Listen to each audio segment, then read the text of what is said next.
Okay. Hello, everyone, and welcome to Rising, a symposium for climate and equity.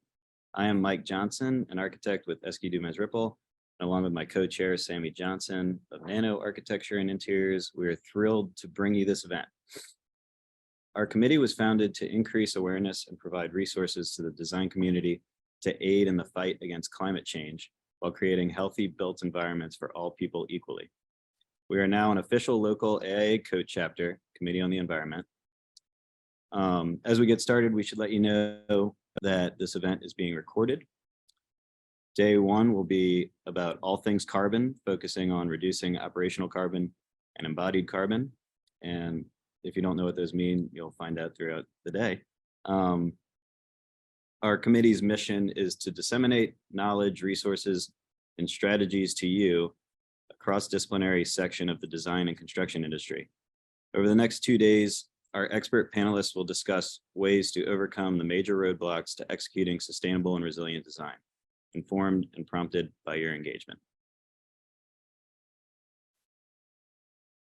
Today will be brought to you in 4 parts. Our introduction includes a presentation on the state of climate change in our region and beyond, followed by our keynote message presented by Jackie Dadakis of Green Coast Enterprises. Our 2 moderated panel discussions today will focus on carbon, as Mike mentioned, both operational and embodied carbon. Finally, we'll share a tool matrix by our very own Mike Johnson, which he has developed to identify energy modeling tools and how they're best utilized by different types of projects and design team members. Of course, this symposium would not be possible without the support of our sponsors. So a special thank you to Level 1 sponsor, Eskew Dumez Ripple, Level 2 sponsor, Ennead Architects, supporting sponsors, Multi-Studio, Nano, and Wink Architecture, and AIA sustaining sponsors, AOS and Letterman's. You are earning CEUs for attending and participating in both days. You will earn 7.25 CEUs. However, we understand schedules may not allow this, so if you cannot be present throughout, you can still earn partial credit. We will be tracking attendance through Zoom, and in order to receive partial credit, you must be with us throughout part 1 and 2 of today, or for parts 3 and 4. Of course, we hope you can stay for the full program, as we have an exciting mix of expert presentations and numerous opportunities for active discussion. Next slide. Yeah, can you go to the next slide?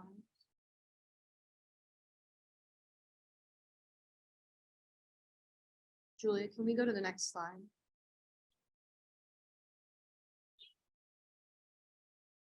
We're seeing your Chrome browser, I think.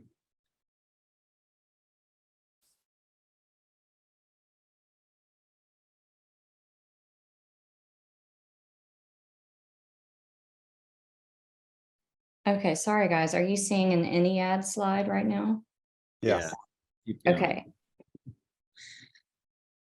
Keep going. One more. One more. Oh, no. There we go. There we go. All right. Sorry about that. Sorry. Okay, sorry. I'll get this figured out. Okay, so a quote from Ed Masri, a creator of the 2030 Challenge. Current data from the scientific community has made it clear that 2030 is too late to meet the 1.5 degrees Celsius carbon budget. All new buildings and major renovations must be designed to carbon neutral today. As most architectural practitioners know, the time to act is now. The AEC industry can and should actively strive to incorporate high building performance practices and on-site renewable energy systems on every project we touch. This symposium will highlight critical tools we need and motivate our peers to take more action as we build a healthy environment for all. In 2022, the AIA New Orleans 2030 Committee, which was founded in 2020, became the first COAT chapter, Committee on the Environment, in the state of Louisiana. This transition aligns our ongoing work with the AIA COAT Framework for Design Excellence, a broad set of design strategies encouraging equity, attention to ecosystems, economy, and the well-being of the inhabitants of the built environment. To achieve the goals of the 2030 challenge, we must go beyond sustainable and resilient design to achieve projects that are more holistically beneficial now and for future generations. Next slide. Oh, I'm sorry. Sorry, can we go to the learning objectives? It was 2 slides before, I think.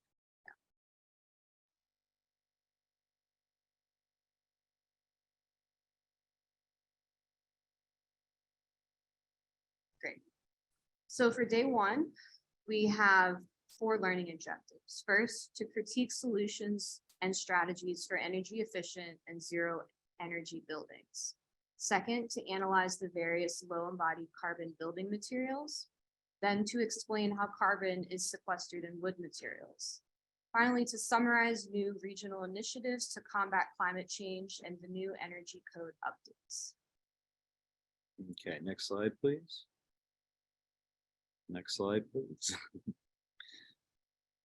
Okay, to start, we are honored to have the one and only Z Smith to provide us the state of the world, state of the climate talk.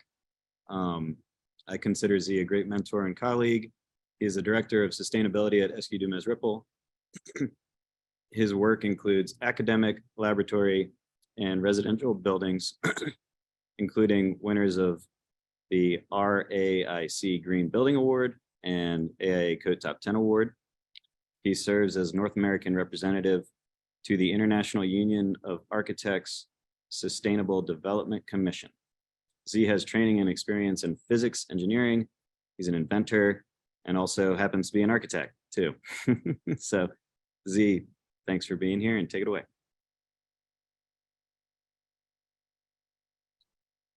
I think you might be muted. Yes, I'm going to share my screen, and does that look good? Yes. Thanks. Great. Okay, so in 13 minutes, I was asked to try to give this sense of an overview of the state of the climate. And of course, that relates a lot to the climate of this state. And there's a lot of scary stuff, and there's a lot of incredibly encouraging things. And I want you to come out of this few minutes really charged and prepped up to hear Jackie Datikas, who will tell us all how it's really going to get done. Obviously, we have a problem. We have the great concern about we're losing land. We know we have rising temperatures. If you use some of these sea level rise viewers that look at what will happen with storm surge, you can play these by year and under different emissions assumptions. New Orleans, our defenses may well hold, but we will be an island, sort of like Venice, connected via a causeway.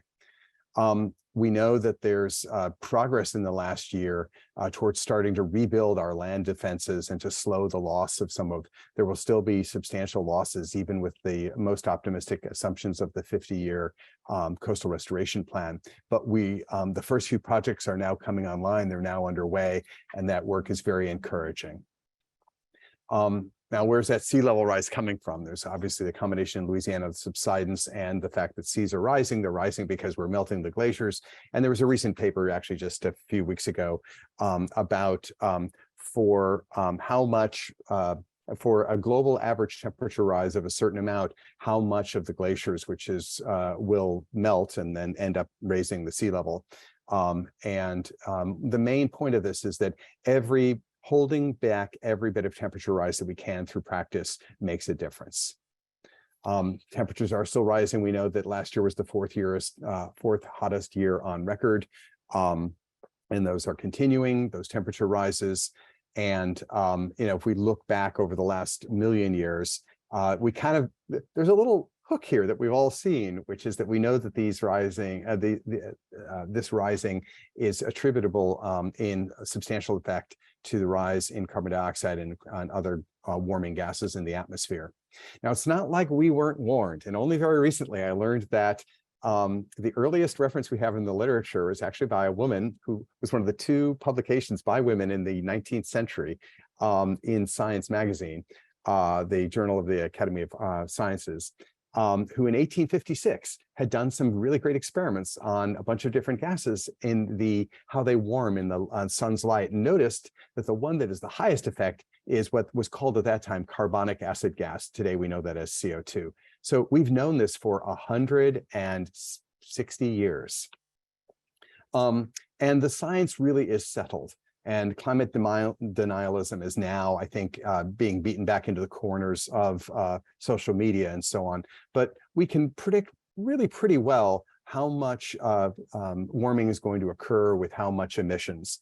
And all of the effects of the change of the orbit of the sun and the inclination and the sunspot activity, it's all really well understood now. And so as Catherine Hayhoe says, climate change, it's real, it's us, it's serious and becoming dangerous, but there's hope, there are solutions, and the faster we cut our emissions and take carbon out of the atmosphere, the less suffering that there'll be. So what are the consequences for NOLA? Well, a big consequence is just extreme heat events are going up. And we all experienced during Ida, the number of people who lost their lives during the extreme heat. During the power outages. In fact, there's a thing called the Climate Explorer you can find online at toolkit.climate.gov that lets you go anywhere in America and look at on different emissions trajectories of how quickly we get off fossil fuels, how many, for example, extreme temperature days, of days when the temperature is above 95 Fahrenheit, we're going to experience. That's the difference between the blue and the red curves there. So we understand the science behind this now. We also know that heat can kill. But that heat is not distributed equally. So this is a thermal map of New Orleans, and then this great article that was published in NOLA.com showing that some neighborhoods are 18 degrees Fahrenheit hotter than others. Well, why is that? Well, it's pretty closely correlated with tree cover, and that's something we could do something about if we put our minds to it. Unfortunately, like so many things in New Orleans, that tree cover closely correlates with your race. Meaning how much people seem to be willing to put into investing in maintaining trees seems to correlate with which neighborhood you're living in. So look at these two neighborhoods about a mile apart, Uptown and Hollygrove, and there's that 18-degree difference, and it's because who's living there and our willingness to take care of the people in all neighborhoods equally. So shade and our climate response is an equity issue. Now, globally, we all promise to change. It's endless. Microsoft, everybody. I think Exxon has agreed to carbon neutrality by 2050, by the time they're retired. But what doesn't matter is the commitment by 2050. What matters is what we're doing today. Now, there's some really encouraging news. So, for example, right now, solar power is now the cheapest. The International Energy Agency has been keeping records on what different energy sources cost. And they put out a report just a few weeks ago that pointed out that solar generated electricity is not just the cheapest current source of electricity, it's the cheapest electricity has ever been. And that's going to change everything. So you can see here in this trend that solar renewables together are already the largest source, and solar by itself will be the largest single source of electric power in the future by 2026, 2027. Now, the other thing that's happened in the last year since our last Rising conference is really two amazing transitions. One was the Infrastructure Investment and Jobs Act, the IIJA, which has a whole bunch of stuff going on. That was sometimes called the bipartisan infrastructure bill.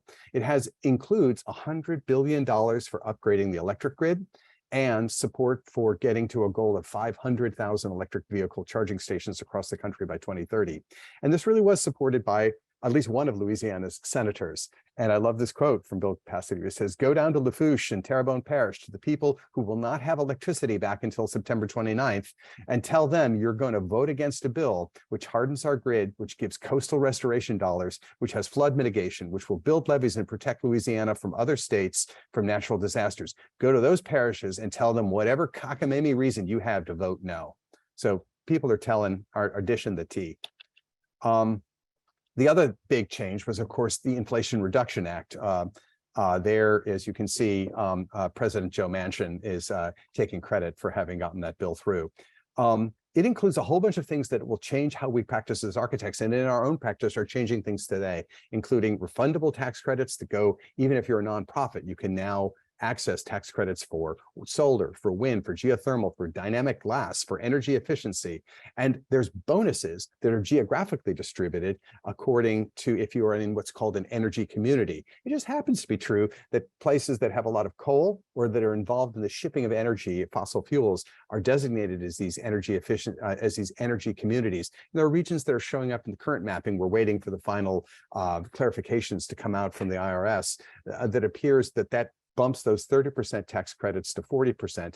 And then if you build those systems with high domestic content, there's an extra 6%. So we're talking like 46% incentives. And that incentive, those incentives will allow manufacturing to scale up faster and faster than ever before. There are also the special funds dedicated for improving environmental justice and otherwise impacted communities. Now, what does that difference make? You take these together, and after the passage of those two bills, the carbon emissions from the direct emissions from the US have been dropping slowly as we've transitioned off coal and increasingly to natural gas and the renewables coming on. But now with the Inflation Reduction Act passage, it's forecast that with no other changes by 2030, our carbon emissions will drop by 40%. And a lot of what's interesting is that there will be incentives that should get us, it should accelerate even forward because there's kind of positive feedback loops.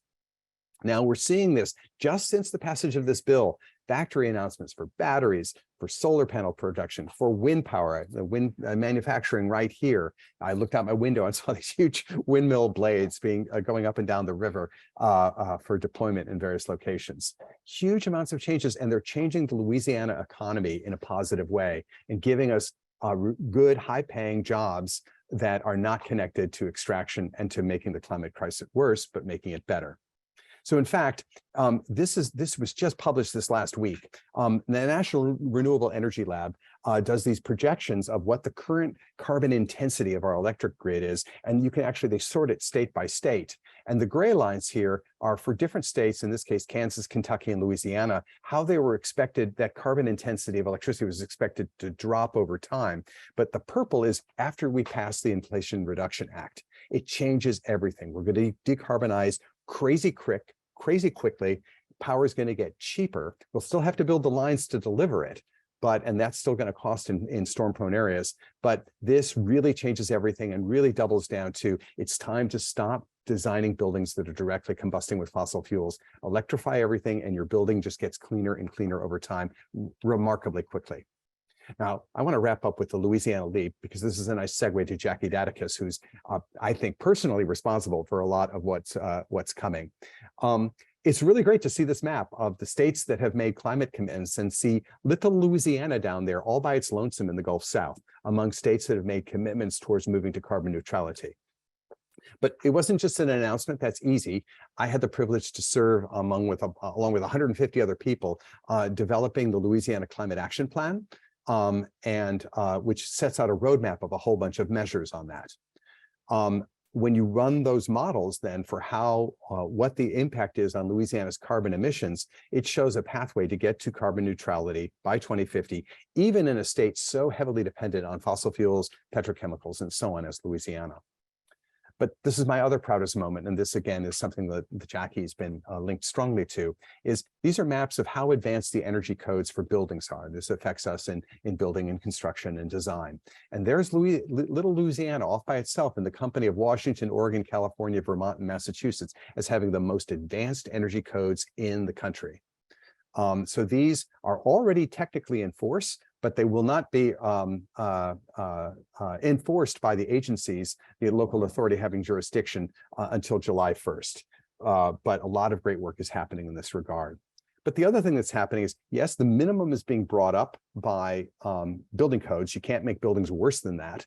But the other thing that's happened is recently, the state of Louisiana, FP&C, Facility Planning and Control, was doing an office renovation project. And they, in the RFP, said, this building needs to have an energy use intensity between 25 and 30, and it has to meet the ASHRAE 189, or also known as the International Green Construction Code.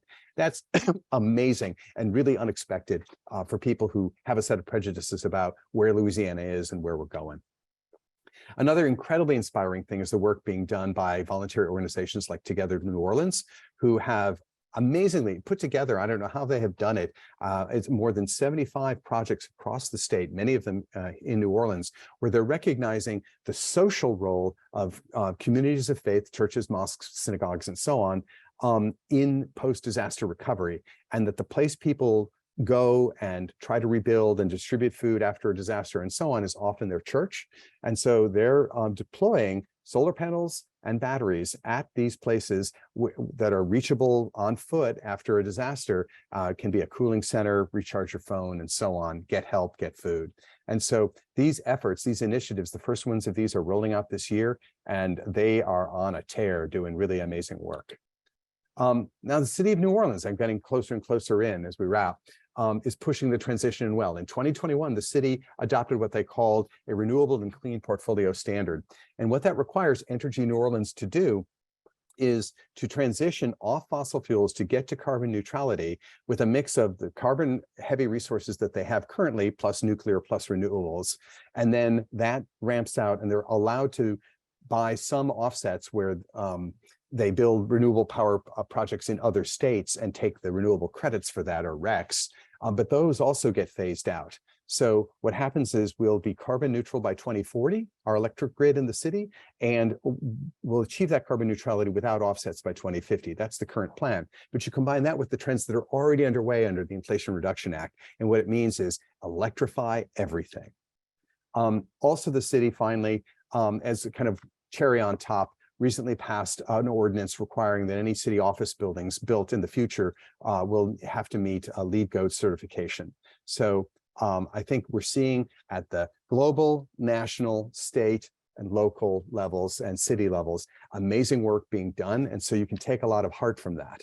So as architects, we need to do great design, climate responsive design, climate responsible design, and we need to advocate. We can't do one or the other. We really have to do both. That's what's so great. And that's what leads me to the pleasure of introducing Jackie Dadakis.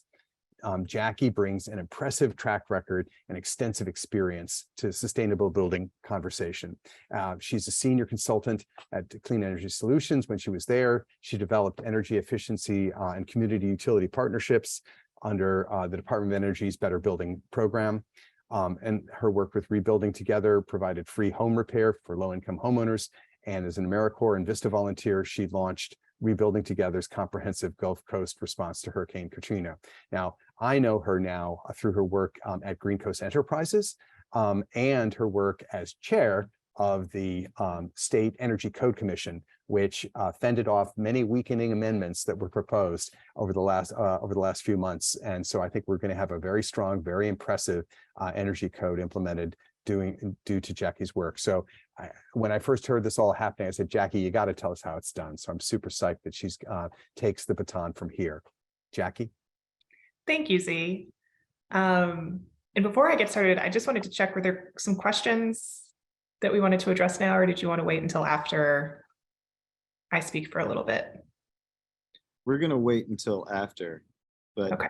Thanks for bringing that up, because everyone, please ask questions for the Q&A after Jackie's talk. All right.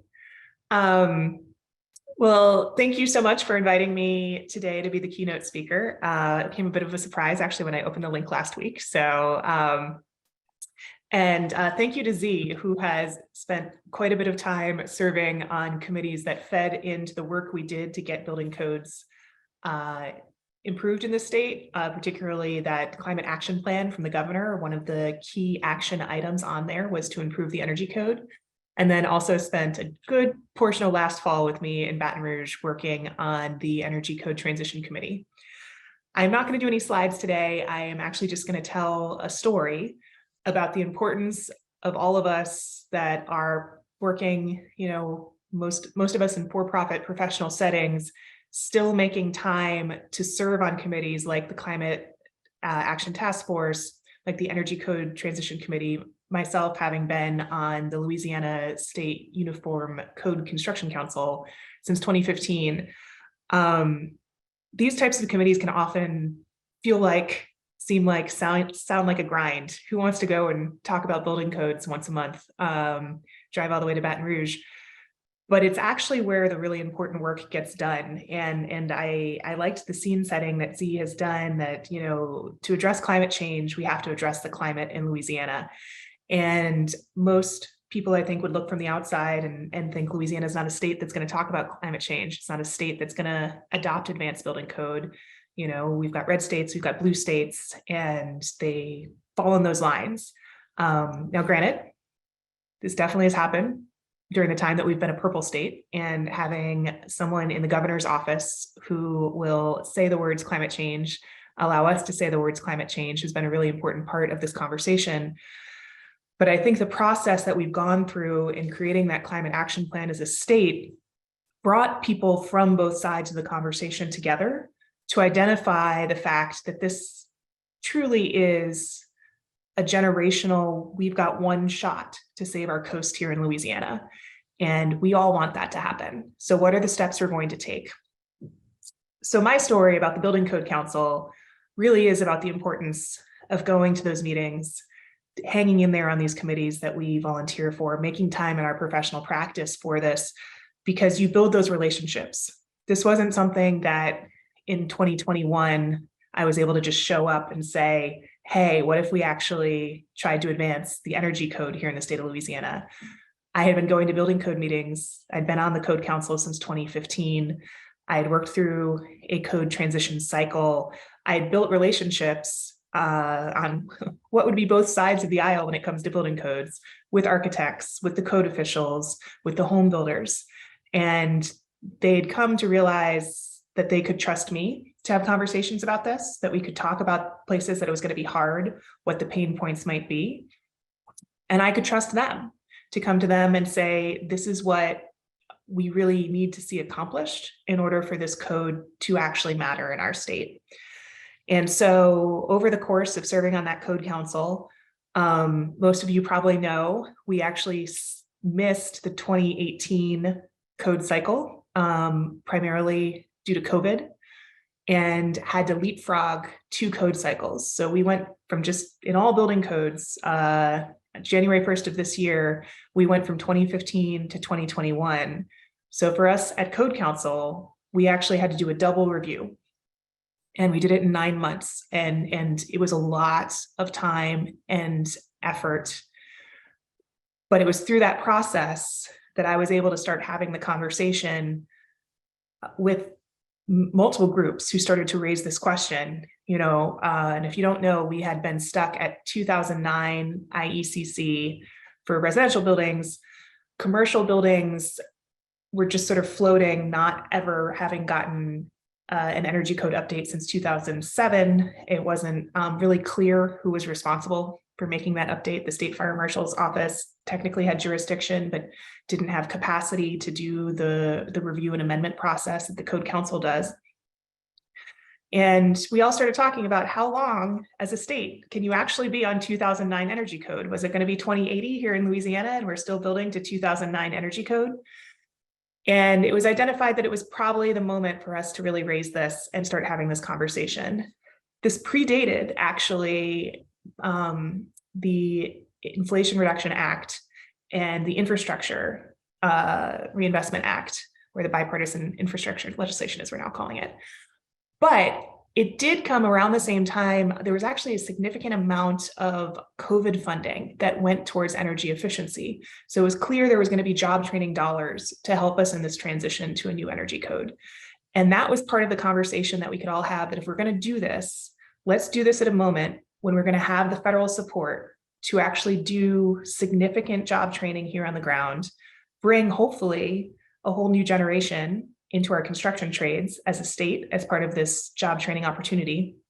And that really helped bring groups like the home builders, the trades, the labor unions to the table as well, as we started having this conversation, which ultimately led last year to legislation going through both the House and the state Senate unanimously, with the support of the home builders, really driving that lobbying effort to allow energy code to now be brought this year to 2021 to match our code transition, that going into effect July 1st of this year.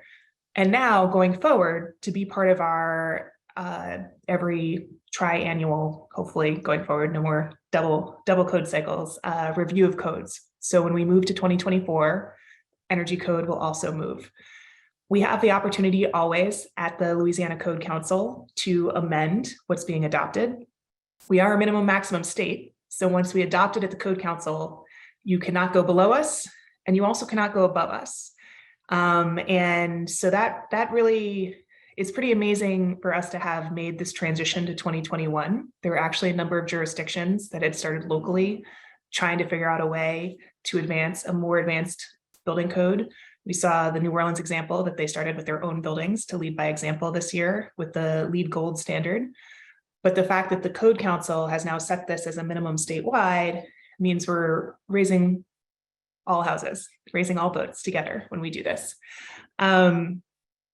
So really, my pitch to you all today, it's wonderful, everyone that's participating in the Climate Committee at AIA. Participating within AIA is super important because that's one of the groups that feeds in at both the national level and the state level to what we consider at the Code Council.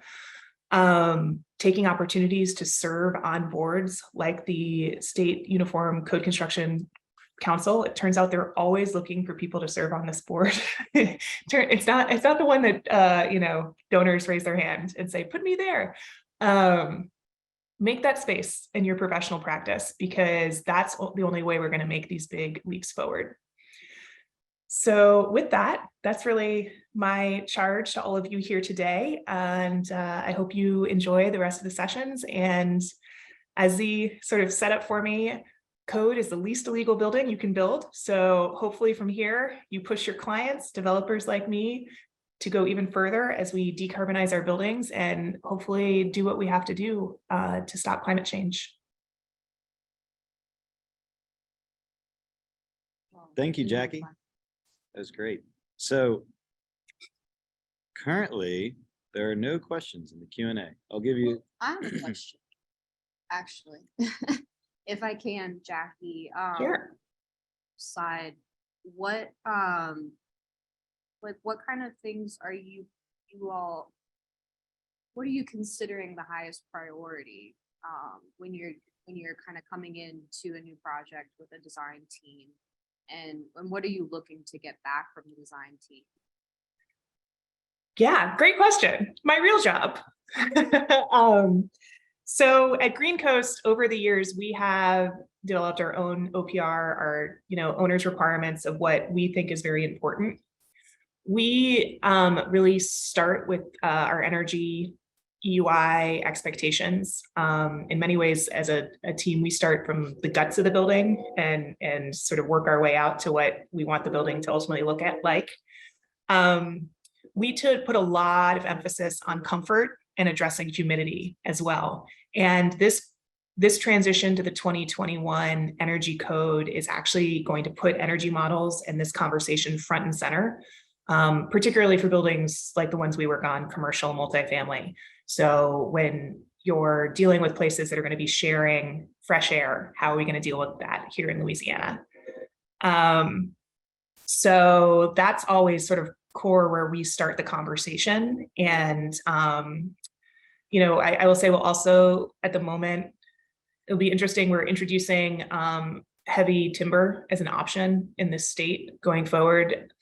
But we've made the decision in the last couple of years that we're not building 2x4 wood structures anymore, or 2x6, that we're only steel structure going forward as well, from just a building maintenance and resilience perspective.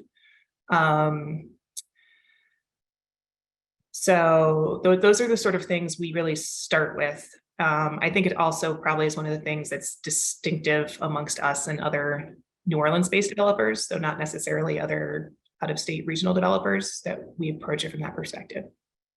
Yeah, no, it's interesting that you bring up the heavy timber conversation. We have in our second panel today, we'll have some conversation about that. We've gotten a couple of questions coming in. So Curtis asked, curious if you have found any good resources to parse what's in the infrastructure bill, especially with regard to letting clients know what their opportunities might be. And this may be for C. Or both. Or both. Well, I think, to be fair, what's happened is we're all waiting on after a bill passes, the various agencies involved have to promulgate interpretations and regulations and so on that implement things. And so we're all waiting to get clarity on some of those things. There are some good webinars out there that the AIA National has done on what's in the bill, but I keep finding out that like specialists in particular fields like ground source heat pump salesmen know a lot, and people who sell dynamic glass know a lot. But we're waiting for clarity. In particular, this thing about the extra incentives around energy communities are going to be key. But I think that the big one for us, we do a lot of institutional work, is that up until now, it's always been that the clients who are the most interested in climate change and lowering their footprint were nonprofits, and they were never able to access without the complications of trying to resell a tax credit. And that's this just huge sea change, so to speak, from the IRA, is that these can flow through as you can basically, they've got a term for it, but at any rate, you can get a check. And I think that shifts a lot. So the resources are coming from the AIA, just like, on this new energy code, the Louisiana state folks are trying to develop materials. On February 10th, they're going to publish in the register what our variants, because there were some amendments passed, some strengthening and some weakening minor around the edges, just to make certain people feel more comfortable with things. That will go in, get published in the register on February 10th. And right after that, I think you can look for a whole lot of educational materials, people developing presentations and CEUs around what's in the energy thing, what's in the IRA. By then, we're hoping the IRS will have published some more of the things. So I'm not being coy. It's just we're all waiting for the clarifications to come out. Yeah, Jackie? Yeah. I was going to say there's some pretty huge changes to tax credits, like 179D and 45L, which have been the energy efficiency tax credits, the residential and the commercial, that should make them much easier to access. In addition, in both cases, 2021 energy code seems to be one of the pathways that you will be able to access that tax credit. And so for anyone who's working with a developer who's going to be pulling their permit after July 1st of this year, you really should just be prepping them for the state change that is about to happen around energy code and make sure they're building to that. But the sort of, happy surprise for them is that they really should be looking at 179D or 45L, depending on if it's residential or commercial, to have some extra incentives into the budget. Great. And Kelsey Wotilla, and shout out to her. She was the she was the co-chair last year and ran this with us last year, and the first one 2 years ago. So Kelsey asked, how does the new code apply to existing buildings? What sort of breakdown and priority is there locally for efficient retrofits of existing to new construction? Is one a bigger slice of the pie? So the code is going to apply like building codes do, only really if you're going above 50%. So substantial renovation will, send you back to the beginning, and you'll have to meet the current code. Otherwise, it's not going to impact existing buildings. It will impact new construction. I'll just jump in because I saw it in the chat. This is for all buildings. All buildings are going to have to hit 2021 code starting July 1st. So start reading it. On the commercial side, there were minimal amendments. So start learning it. Residential, as Z said, will be published February 10th. And really didn't have huge amendments. So just get ready. It's coming. Every building that's pulling a building permit after July 1st will be meeting this code. It'll also be enforced at the local level, which will be a big change. It's no longer just going to be the comm check at the state. So lots of changes coming as far as energy code is concerned. For existing buildings and retrofits, that is actually also where these big federal bills are going to come into play. Hopefully providing significant funding for people to upgrade, not just owner occupied, rental, huge emphasis on low income and climate impact communities having access to those funds out of that bill. I'll also say in New Orleans this year, the utility energy efficiency budget has basically tripled. So that's available for anyone who's we're doing a project in Orleans Parish, make sure you reach out to Energy Smart. And at the state level, we are actually anticipating finally having statewide energy efficiency rules and seeing those budgets substantially increase next year. So we have a couple more questions. I'll keep going. So Tia asked 2 questions. I think you kind of touched on the first one regarding the transition process and resources regarding the interpretations. If you want to add anything to that. And she also asked, can you speak to the time frame on implementation in light of resources available on the energy code changes from 2015 to 2021? So the energy code, remember, for commercial buildings is going from ASHRAE 2007, which would be the IECC sort of 2009, jumping all the way to 21. So for those of us who work mostly in commercial buildings, for those in making single family and low rise residential, small residential, that's the one that was, tell me, was the IRC at 2015 already? I can't recall. Jackie. 2009. No, it was also 2009. So yeah, we're moving from 2009 basically in the IECC worldview up to 2021. So that's a big leap. And what we're trying to do is develop, we kicked off our deliberations with the Energy Code Commission. Jackie cleverly invited someone from an independent nonprofit that had coached, I think, Nebraska or Kansas, one of those nice Midwestern states that had gone through a bit of a leap, but not as big as we were going to go through, about the training effort that they went through.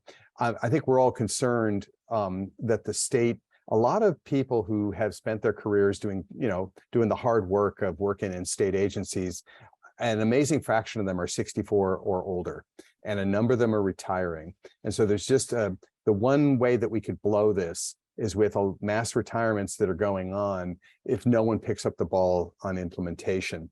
And so the fact that implementation is being pushed to the local level, we all know, dealing with building permits, none of the local officials have ever done energy code enforcement.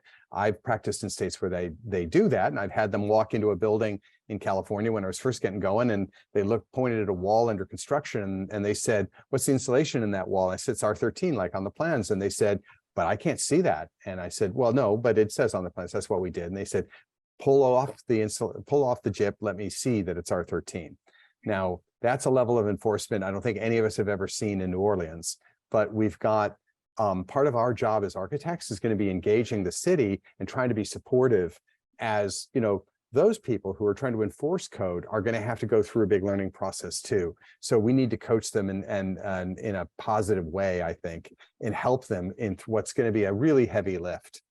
So we're all, we're going to work with our goal is to work with the AIA local and state to develop materials aimed at architects at explaining the updates. But there's these code official organizations. Jackie, can you say more about what do you know about how the process will work for training local code officials? Oh, absolutely. And it's already rolling out.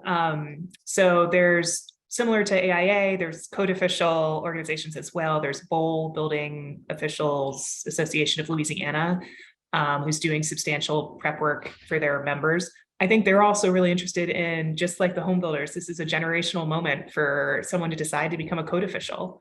It's more fun than you think, I promise. So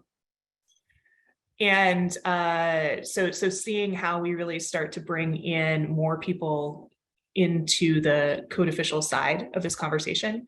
And then the last part of this is that it will likely have a significant amount of third-party support on the residential side. Most likely, I think people are going to end up going the HERS Rater pathway, which will be third-party testing and verification, who will be doing those sort of insulation inspections for your contractors. My company, Green Coast Enterprises, we've been doing these types of ratings for 10 years now. There's only like 5 of us in the state. So that's another area of substantial workforce development that the State Energy Office and the State Fire Marshal's Office have already put in grants and are putting in more grants next week so that we get all the funding. The great thing about Louisiana being that one state in the Southeast is the Department of Energy is like, here you go, let's do this. We are getting so much love right now. We really are. We kept poking when somebody would propose some random amendment about, can we delete this one little, sentence? What would be the consequence of that? We sent that off to the Pacific Northwest National Lab, and a week or two later, they'd had run the energy models across the whole state in multiple climate zones. I should say, not to bury the lead, one of the things I should have done, but the slides were already too long, is that we are the only state I know of so far that has actually moved our climate zone maps to reflect the current climate, which is the IECC 2021 has a map that basically the difference between climate zone 2 and climate zone 3, that transition happens at around Alexandria. It's the whole north half of the state. Now it's essentially the maps showed like 3 little parishes at the top right corner, at the northeast corner of the state, would be in climate zone 3. But we basically, to make it clean and simple, we've amended the resolution to be that the entire state is now climate zone 2. And so not only are we like using the latest code, we're using the latest climate maps, and ain't nobody else doing that yet. Yeah. Great. All right, we have one more quick question and then we'll go on break. Caroline Garfield asked, will the updated code require the submission of an energy model, or is this something up to the authority having jurisdiction? Remember, it's just you always have had the choice of a prescriptive compliance or a performance compliance where you do an energy model. And in 2021, it's structured the same way, right, Jackie? It is structured the same way. That's exactly what I was going to say. So there will still be a prescriptive pathway. It's likely to be harder to get through the prescriptive pathway. And so, for firms that, aren't as comfortable with energy model concepts, now is probably a good time to start thinking about that and thinking about having that capability, whether it's, through a consultant or in-house, because there's much more on that prescriptive pathway now, and you're more likely to run into something that even me as a developer, who loves this stuff and thinks about it a lot, it's going to be like, oh, I don't want that in my building. And that kicks you over to performance. I would say that, the one little story I'd like to wrap with is something that happened during these commission hearings, which was we had home builders who build like lots and lots of homes come with tons of data that they had like come and air tightness tested their houses, all the houses built since 2012. This is thousands of houses. As a nerd, my mouth waters at data like this. And what they showed was they had, there's a certain number, the leakage rate is quantified in terms of air changes per hour at a certain pressure differential. We'll all come and know and love that. But at any rate, the 2021 code had a fairly aggressive target for that. But nobody was doing testing today. Only a few hundred homes a year were getting tested. And so an interesting political compromise happened, which was people said, we're going to require air tightness testing for single family homes, and we're going to acquire data. And we're going to soften what the threshold is for compliance in this next round, because no one's used to this stuff. But we're going to trade that for requiring that everybody start testing, because it used to be like if you did this path, you didn't have to test it. If you did that path, you did. And so I think what's really interesting is that we're treating this like a learning exercise that will say, if you're fearful, all we're going to require is that everybody step on the scale and see what they weigh. We're not going to require you to weigh a certain number. But we want to get the experience of everyone doing these tests. And so I think if we know this, it means that 3 years from today, there's going to be a whole nother cycle, and we're going to revisit many of the same issues, but then we'll have data, and that's going to change the whole conversation. And that's due to the leadership of people like Jackie. That's great. All right. Thank you, Jackie and Z. We're going to go on a short break and we'll be back at 1:25. Thank you. We'll Thanks, everybody. also have an opportunity to answer more questions after both panels. And today we have a final Q&A. So if there's any leftover questions, just shoot them over in the Q&A or the chat. Thank you. See you in 5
Samantha, can you hear me okay? We're doing there.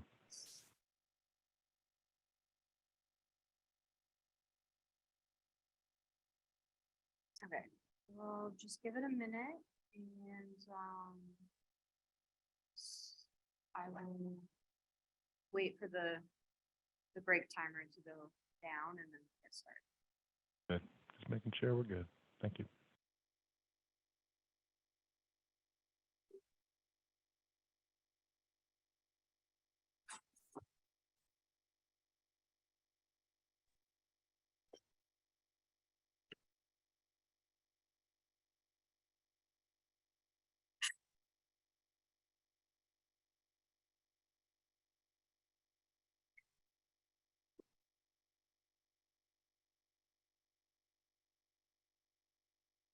Can you guys hear me okay?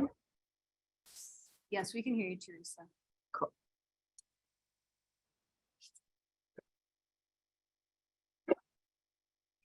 Okay, I think I'm gonna go ahead and get started. The timer may have paused, but pull up oh, there we go.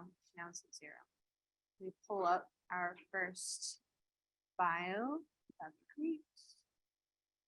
All right, so our first panel is on operational carbon, and I'll quickly introduce our moderator, Corey Squire. Corey Squire, AIA, is an associate principal and director of sustainability at Bora Architects Interiors in Portland, Oregon. Corey has dedicated his career to sustainable design leadership in the architectural industry, and as a recognized thought leader, he has empowered multiple award-winning designs to achieve high-performance projects across their portfolios.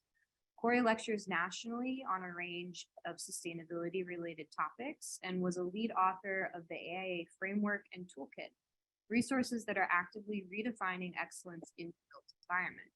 We're happy to have you with us, and I'll let you take it away, Corey.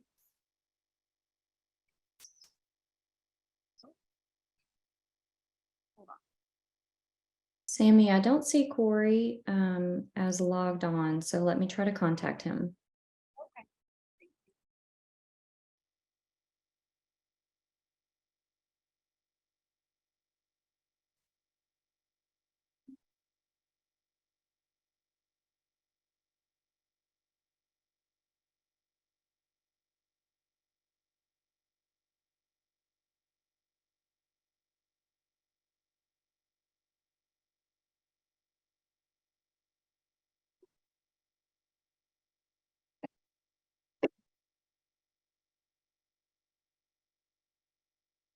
Just hang tight with us, everyone. Just having some technical difficulties. We'll get started in a second.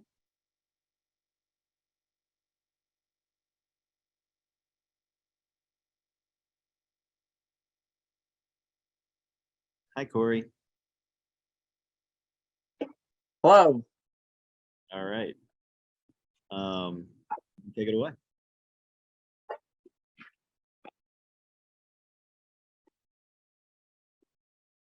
All right, let me share my screen. 1 second.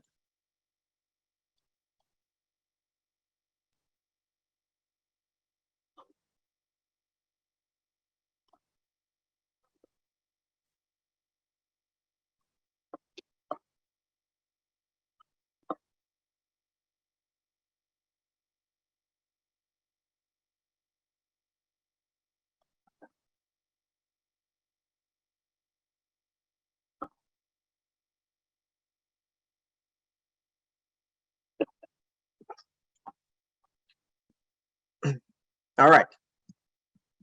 Hey everyone. Did I show up late? Did I miss an introduction? Yeah, but Sorry about that. We'll just roll right into it. So day one rising. This session is about carbon from building operations, as opposed to embodied carbon, which is coming next. So I'm super excited to be here. Super quick introduction since I missed the earlier one. I started my career in New Orleans. This is me reading meters at EDR's 930 Poydras building, which is when I first started thinking deeply about operational carbon and the various either architectural or behavioral strategies that lead to either its emissions or its reductions. But so that's the connection is between carbon and energy. Like when we think about, there's lots of different sources of carbon, but when we're thinking operational carbon, it's really the energy that we're using. Looking at the framework for design excellence, we have our 10 measures. Energy was kind of like the original focus of sustainable design. But even today, it's a little bit broader when we're thinking about operational carbon, right? We're focusing on energy, but also on change, resilience, adaptability, and then discovery. How do we track? How do we learn about these things that the energy that we're using and the impacts that we're having? 2030 has been around for a little bit of time. I guess this is an older slide, where it used to be about bringing energy use down to zero, but it's very much shifted towards bringing carbon down to zero, right? Based on a benchmark. Different building types have different kind of assumptions about how much energy they're going to be using based on what they're doing, and then kind of identifying that number and then bringing it down to zero. So thinking about energy in buildings, it's worthwhile to step back and kind of, I guess, contemplate why we do use energy in buildings. And energy in buildings is a kind of a wonderful thing. It provides us with heat. It provides us with comfort. You can cool the building in the summer. You can use it for entertainment. You can use it for all different things, right? So like fundamentally, we use energy to alter our environment to provide some form of comfort, right? So we might use energy to alter the thermal environment, gain comfort from that. We might use energy to turn on lights. We're able to see, we're able to work. We might use energy to filter our air, giving us better air quality, making spaces safer. But all of this comes at a cost, right? And the cost is money. It could be local pollution. It could be noise and space within a building, and it could be climate change resulted from the carbon that is burned to release the energy used to improve the conditions in our buildings, right? So there's that carbon, and obviously not all energy sources within buildings generate carbon emissions, and we'll talk about that more throughout the panel. But some of them do, and when you use grid energy, there's going to be some proportion of that that's going to generate carbon, and that leads to other problems, right? Like hurricanes, obviously big deal along the Gulf Coast. And then the hurricanes can knock out power. And then you have the carbon that was partially, the hurricanes that were partially caused by the carbon that was generated to produce energy, knocking out that power source. And then we need more energy to be able to kind of bounce back after whatever event. So traditionally, and not just traditionally, but still very much is very much true today, that energy conservation, focusing on the demand side of kind of this energy supply demand equation, will go a long way towards decreasing embodied carbon, right? So maybe a strategy is understanding, based on your building type, where the biggest bang for your buck is, on focusing your energy reduction strategies there. So for instance, an office, it might be plugs, while lodging, it might be hot water, right? Identifying that priority, and then using kind of targeted strategies to decrease energy. The other thing, glass is actually interesting because there's a significant embodied carbon content, as well as really driving the energy use of a building, and contributing to whatever operational carbon there might be, right? So energy consumption tends to increase with glazing percentage, as does glare, as does thermal discomfort, as does the cost of the enclosure, and then passive survivability, the ability to maintain comfortable, safe conditions. If power goes out, goes way down.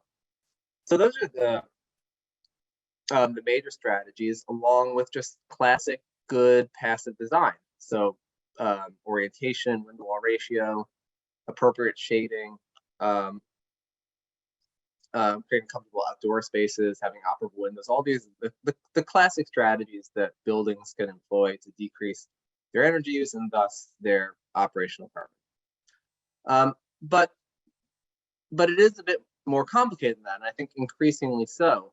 not all energy is created the same. And there's a big difference in the global impact of using energy, let's say in Louisiana, which is about 80% based on fossil fuels, versus using energy in Vermont, which is very close to being carbon neutral. For more than half of Vermont's energy is from hydro, with a significant portion of solar and wind, and biomass as well.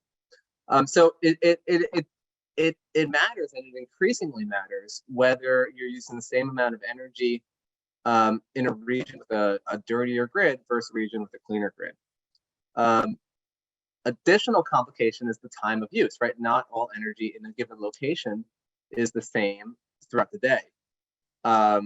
Energy in the middle of the day is more available via solar, either if that is building mounted solar panels, or if it's utility solar, right? Generally, at least in the South in the summer, you can generate a lot of energy during the day, way more than a building probably needs. But then there's the issue of storing that or shifting the load over to the evening, when energy might be dirtier. So all of this means that a unit of energy is not equal to a unit of carbon, and that we want to reduce energy for the purpose of reducing carbon, but that alone is not necessarily the whole story. It's interesting. It's more complicated than that. Net zero energy is also not zero carbon, right? Because you could offset energy at one time of day, like send your solar back to the grid, but the evening you can be running your lights on coal. So I think that I'm excited about this panel today. We have a lot of we have three great panelists, so we're going to bring different perspectives to this idea around operational carbon and strategies to address it. And a lot of this has to do with kind of a way more complicated grid situation than maybe that we haven't dealt. Maybe it's always been complicated, but I think it's becoming increasingly relevant. So I want to introduce our panel. We have Jeffrey Canton, and Jeffrey is a founder and president of Solar Alternatives. He's active locally and regionally in the area's Renewable Energy Trade Association, and currently serves on the board of the Gulf States Renewable Energy Industries Association, and is the region's SEIA, S-E-I-A chapter.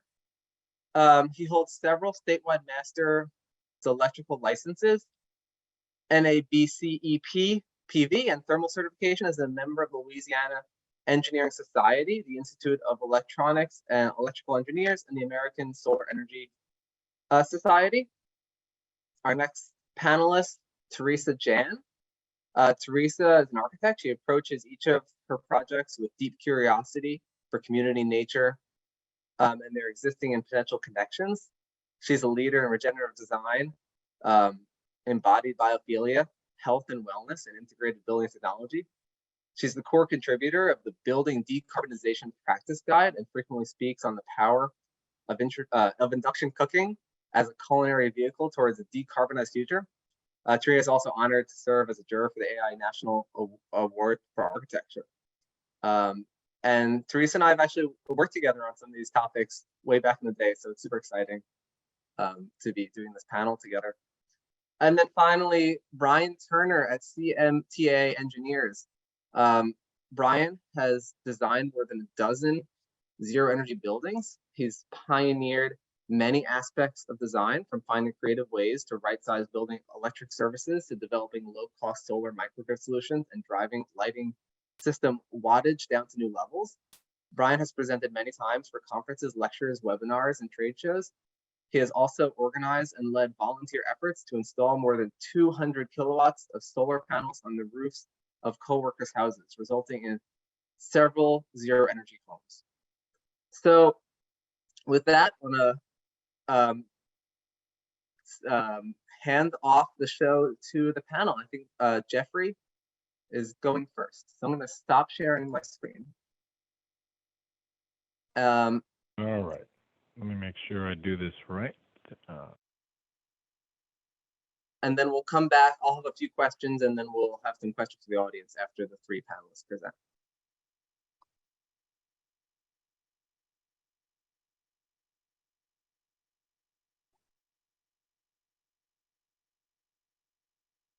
There we go. Looking right. Can y'all see the screen okay? Yes. And you can hear me okay? Good. Wonderful. Thanks to the AIA folks. Thanks, Corey, for the intro and for just having this event. This is a wonderful thing for the city, and you know, as much as we might be in Zoom fatigue, it's also a way for folks way outside of town to join us. I think it's an exciting format. Anytime I'm in a session of any kind with the likes of Jackie and Z Smith, I feel like I got into MIT for a couple hours. So I'm always excited to be part of this. So thanks everybody. Let's talk for a second just about what's going on in solar. We just have a few minutes, so this will probably be a catch up. I've spoken with a lot of y'all before, and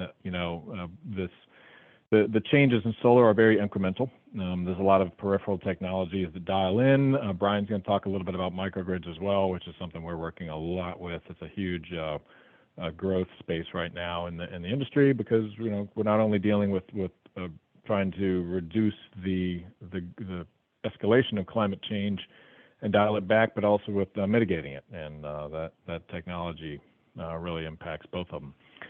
Solar Alternatives has been here for about 15 years, since 2008, and we're doing design build work in pretty much all sectors, a lot of solar and energy storage and electric vehicle work. We also maintain a lot of the systems in the state right now, and work throughout Texas through Alabama at the moment. Let's just talk about what's the problem. Why are we here? We're talking about the operational carbon in the sense that what can we do to address the output of our carbon from daily operations. I feel like I've seen about 30 different iterations of this sort of where do the emissions come from, but whatever iteration we're looking at, we're somewhere between a half and 2/3 of the carbon output net of what we do in our daily lives and our nation's industry comes from transportation or from the use of buildings. And when we look at how can we help, our place as a business, as a team, is to try to reduce these two that we feel we're most able to address. So when we dive into either electric vehicle infrastructure or buildings, we're looking at how we reduce that the carbon impact there from providing the infrastructure for using these electrification technologies, as Z was mentioning, or making our buildings as efficient as possible, but able to generate their own energy as well from that cheap energy sources, as we're learning.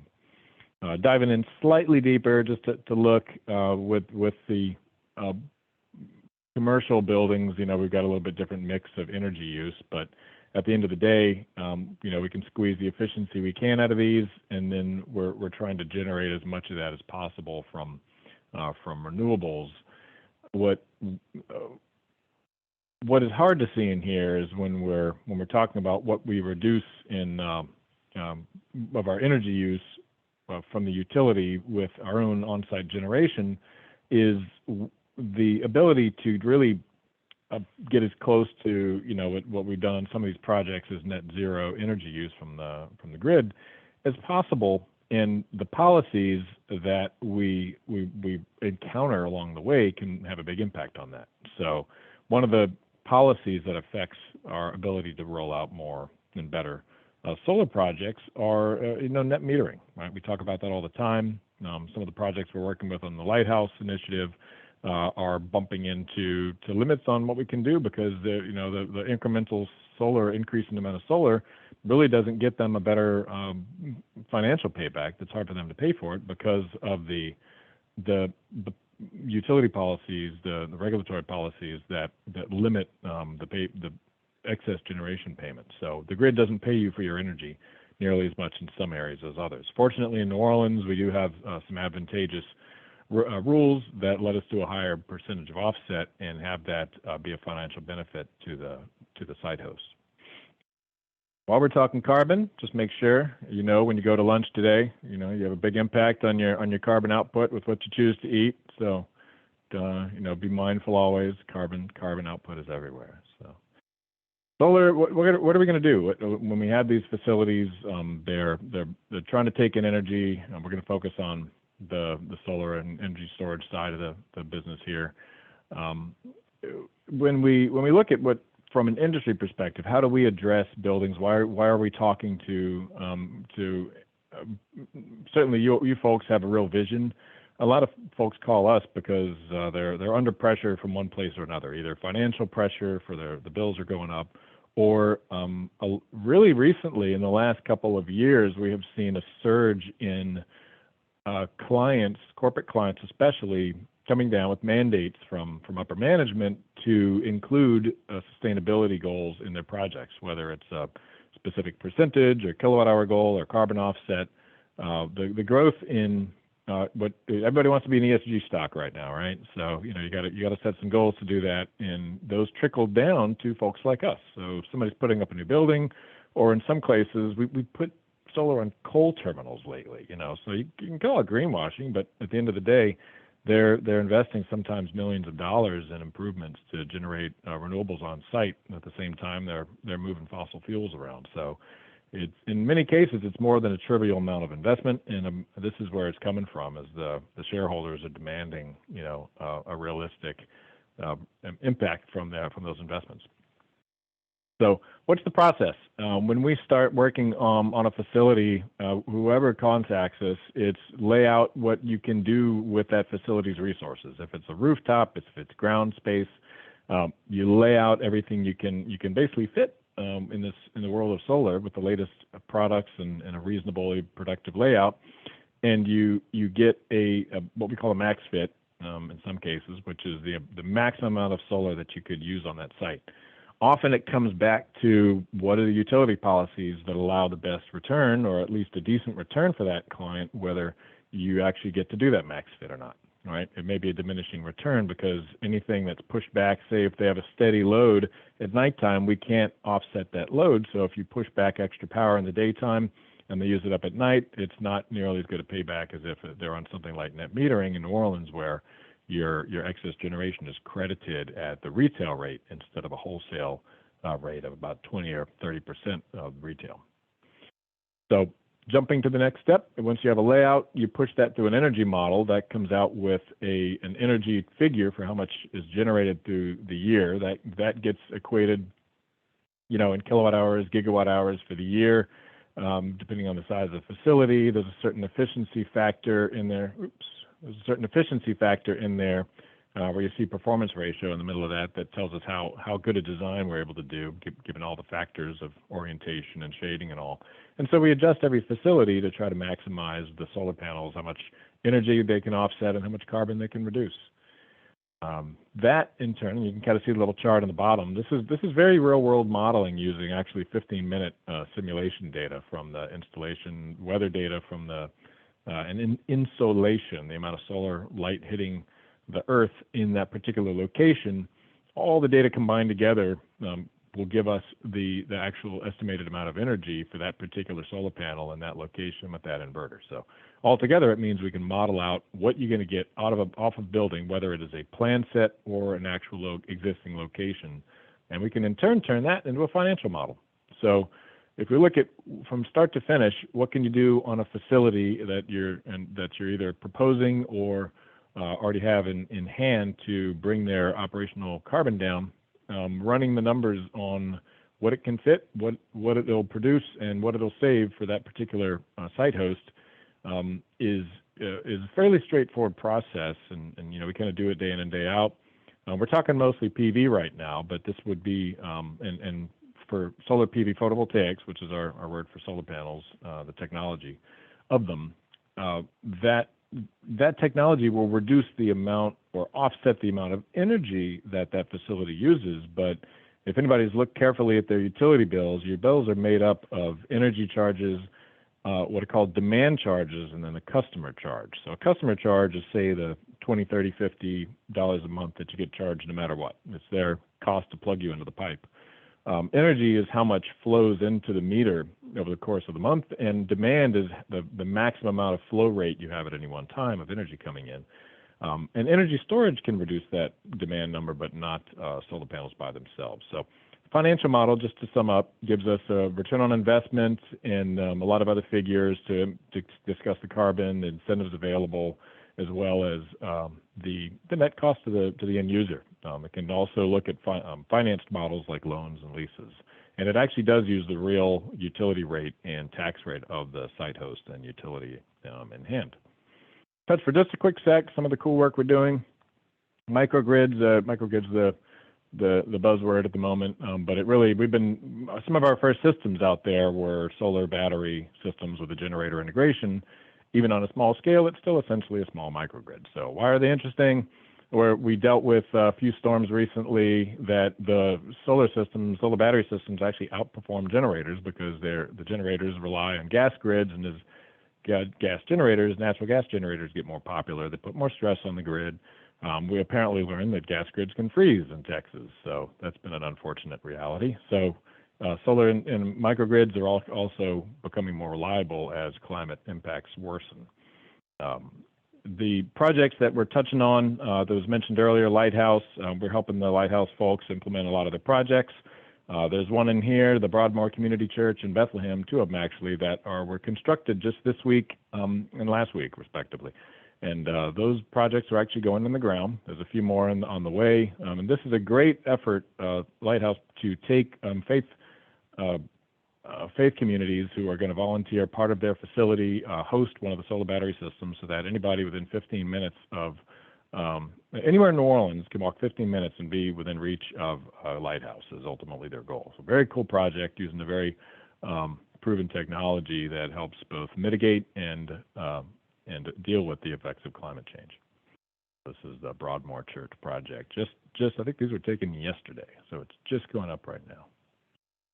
And if you ever do have projects coming up, there's a lot of ways to integrate them. Rooftop canopy systems that are we always think of parking canopies, but canopies can really appear in a lot of different formats if you have to have sheltered space.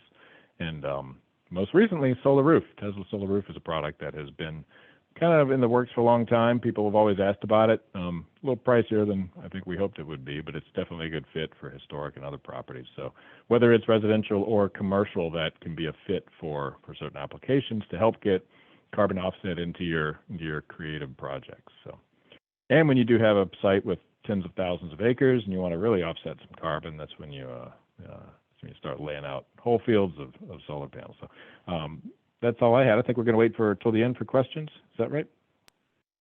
Yeah, we'll do questions at the end. Yeah, thanks a lot, Jeff. We're doing questions at the end, but if you want to drop a question in the chat while we're going, so you don't forget, then I'll monitor those and I'll ask our panelists when all three have presented.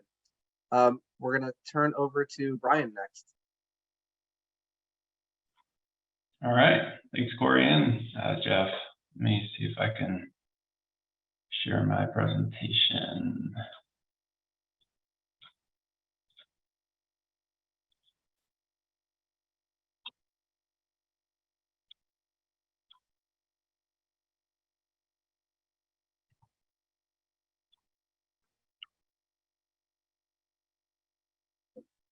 Okay, we have visuals.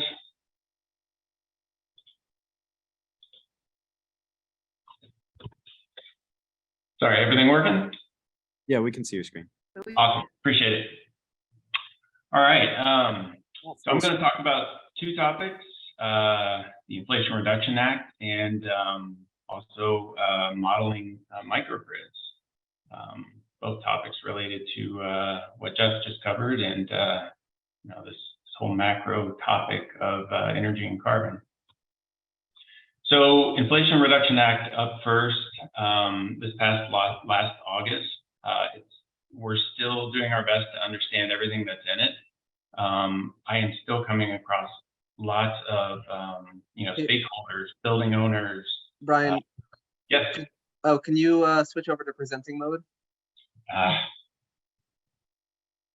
Sorry to interrupt.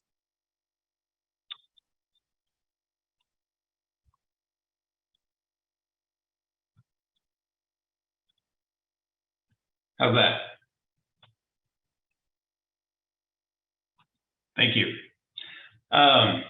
So we're still running into a lot of building owners and a lot of project teams that don't quite know what is in the Inflation Reduction Act and how potentially transformational it is for their projects. There is a lot in it. You know, there are incentives for clean technology manufacturing, residential incentives. At utility scale, the production tax credit has been overhauled for, you know, large solar and wind projects.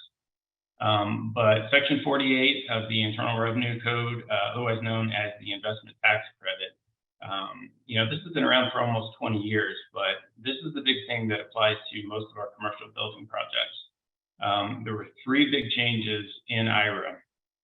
The first is the incentives available were supercharged. We have up to 50% rebates now for various building technologies. The list of technologies that are eligible for these incentives has been increased quite a bit.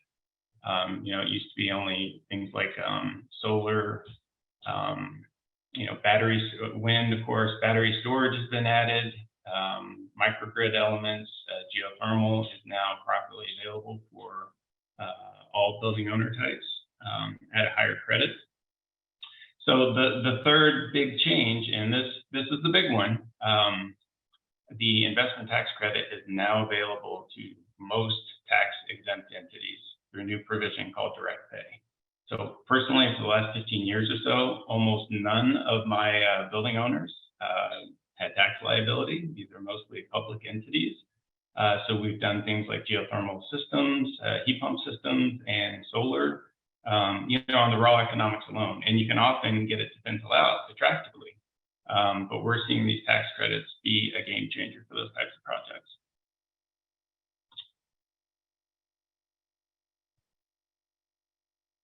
Uh-oh. There we go. Okay, so like any federal legislation that's 700 plus pages long, it's really complicated. You know, this is a simplified flow chart that we put together to help some of our projects navigate just eligibility. It could be way messier than this. Unfortunately, you know, there are also drafting errors in the language. You know, we know the intent of the legislation, but there's a lot of ambiguity. Treasury still has to issue a lot of clarifications for how these incentives will be administered, how you apply for them, you know, what's in the fine print.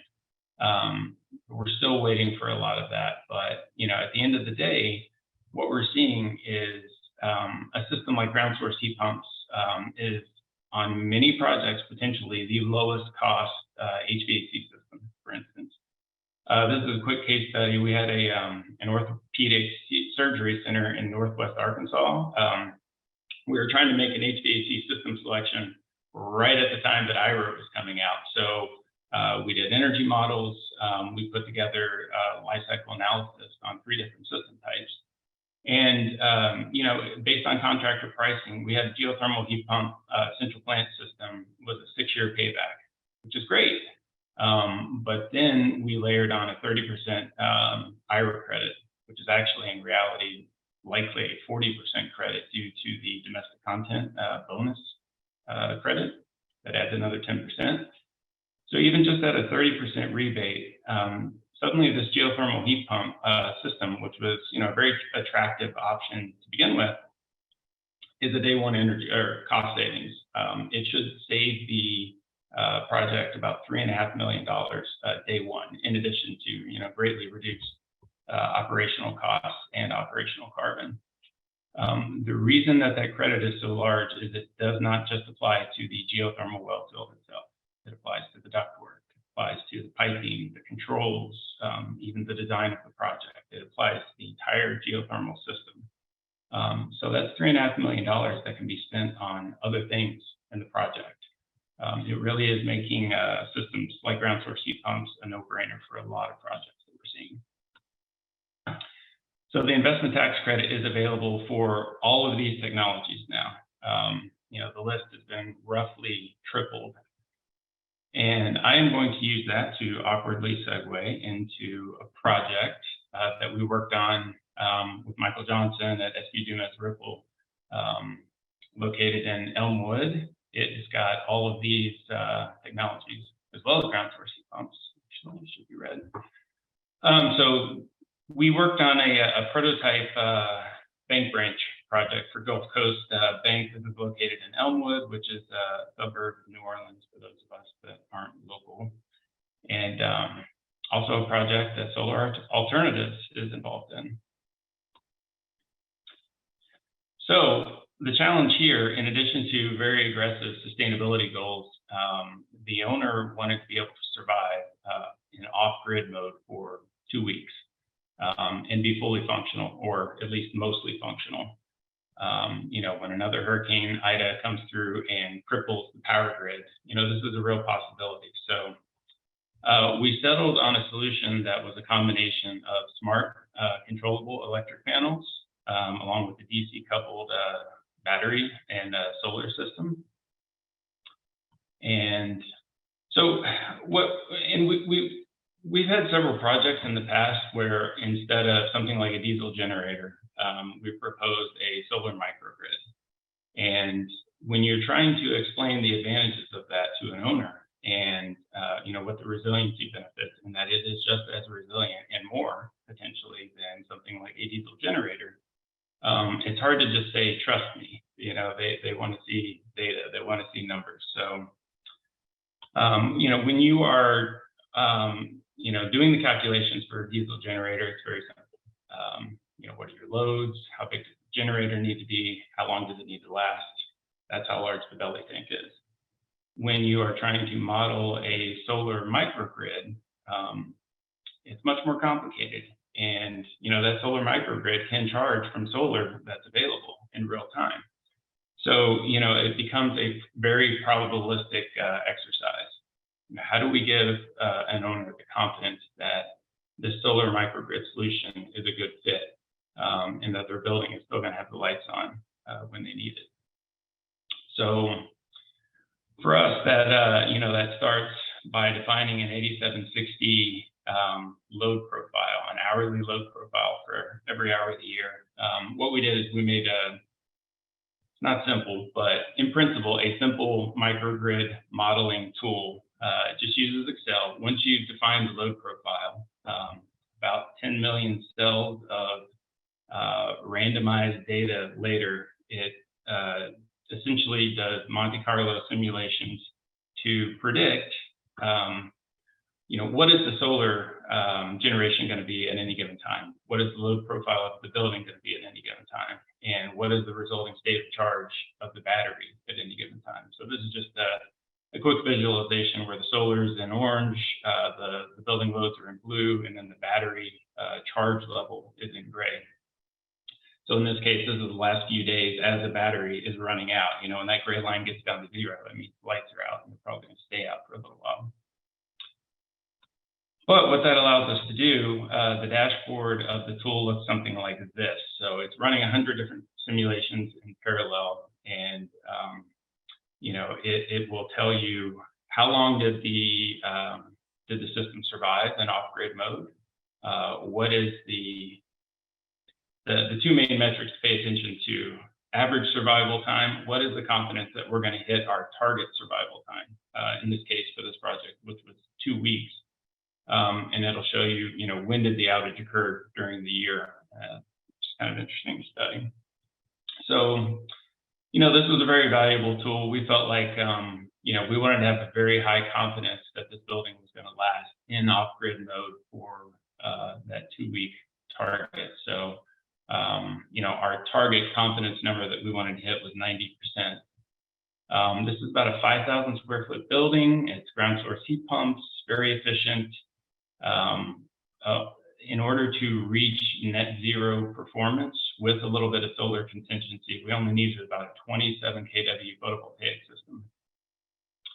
So, and then the minimum battery size, the modules come in 10 kW chunks each. So if we start off at 27 kW and 1 battery, you can see that we have 0% confidence that we're going to hit our 2-week survival time.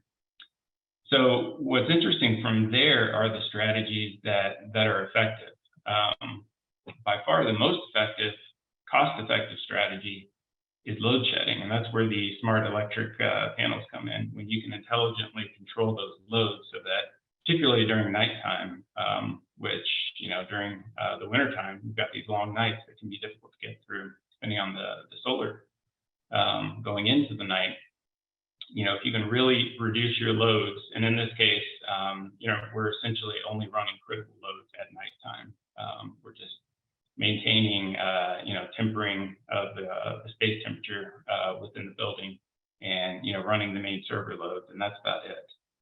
But what we did is we went through a process of looking at different combinations of solar sizing and battery sizing, and you see that you know, there's no strategy that is all solar or all batteries that's effective. It really ends up being a combination of both.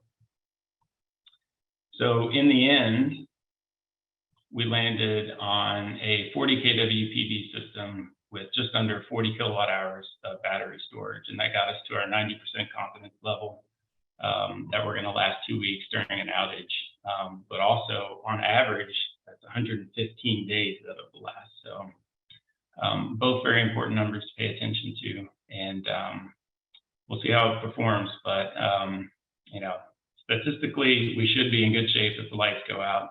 One thing that also is on our side, after those hurricanes come through, you tend to get clear skies. So this is probably a slightly pessimistic look at what we can expect, but we think the building's going to do great in off-grid mode. I'm happy. If anyone's interested, we could talk about both these topics for hours. Just reach out. I'd love to nerd out with you. So I will turn it back over. All right, thanks, Brian. And our last panelist, we have Teresa. I am hoping I could get the technology to work. So let me know if you see a share screen. All right. Looks good. Good. Okay. So I'm very honored to be here to share the why and the benefit of decarbonization, or decarbonizing our kitchen. So I'm Teresa Jan. I'm director of the Climate Positive Design at Mochi Studio. We are a multidisciplinary design firm that's sort of with a network, a hyper-local network of New Orleans, San Francisco, Kansas City, Lawrence, and Phoenix, in pursuit of all the possibility. So a little bit about me is that I'm an urbanist. I grow veggie and herb with my kiddo in San Francisco in our community garden. I am all about committed to walk the talk and practicing building decarbonization. I believe that we are what we eat, and we should cook and eat responsibly.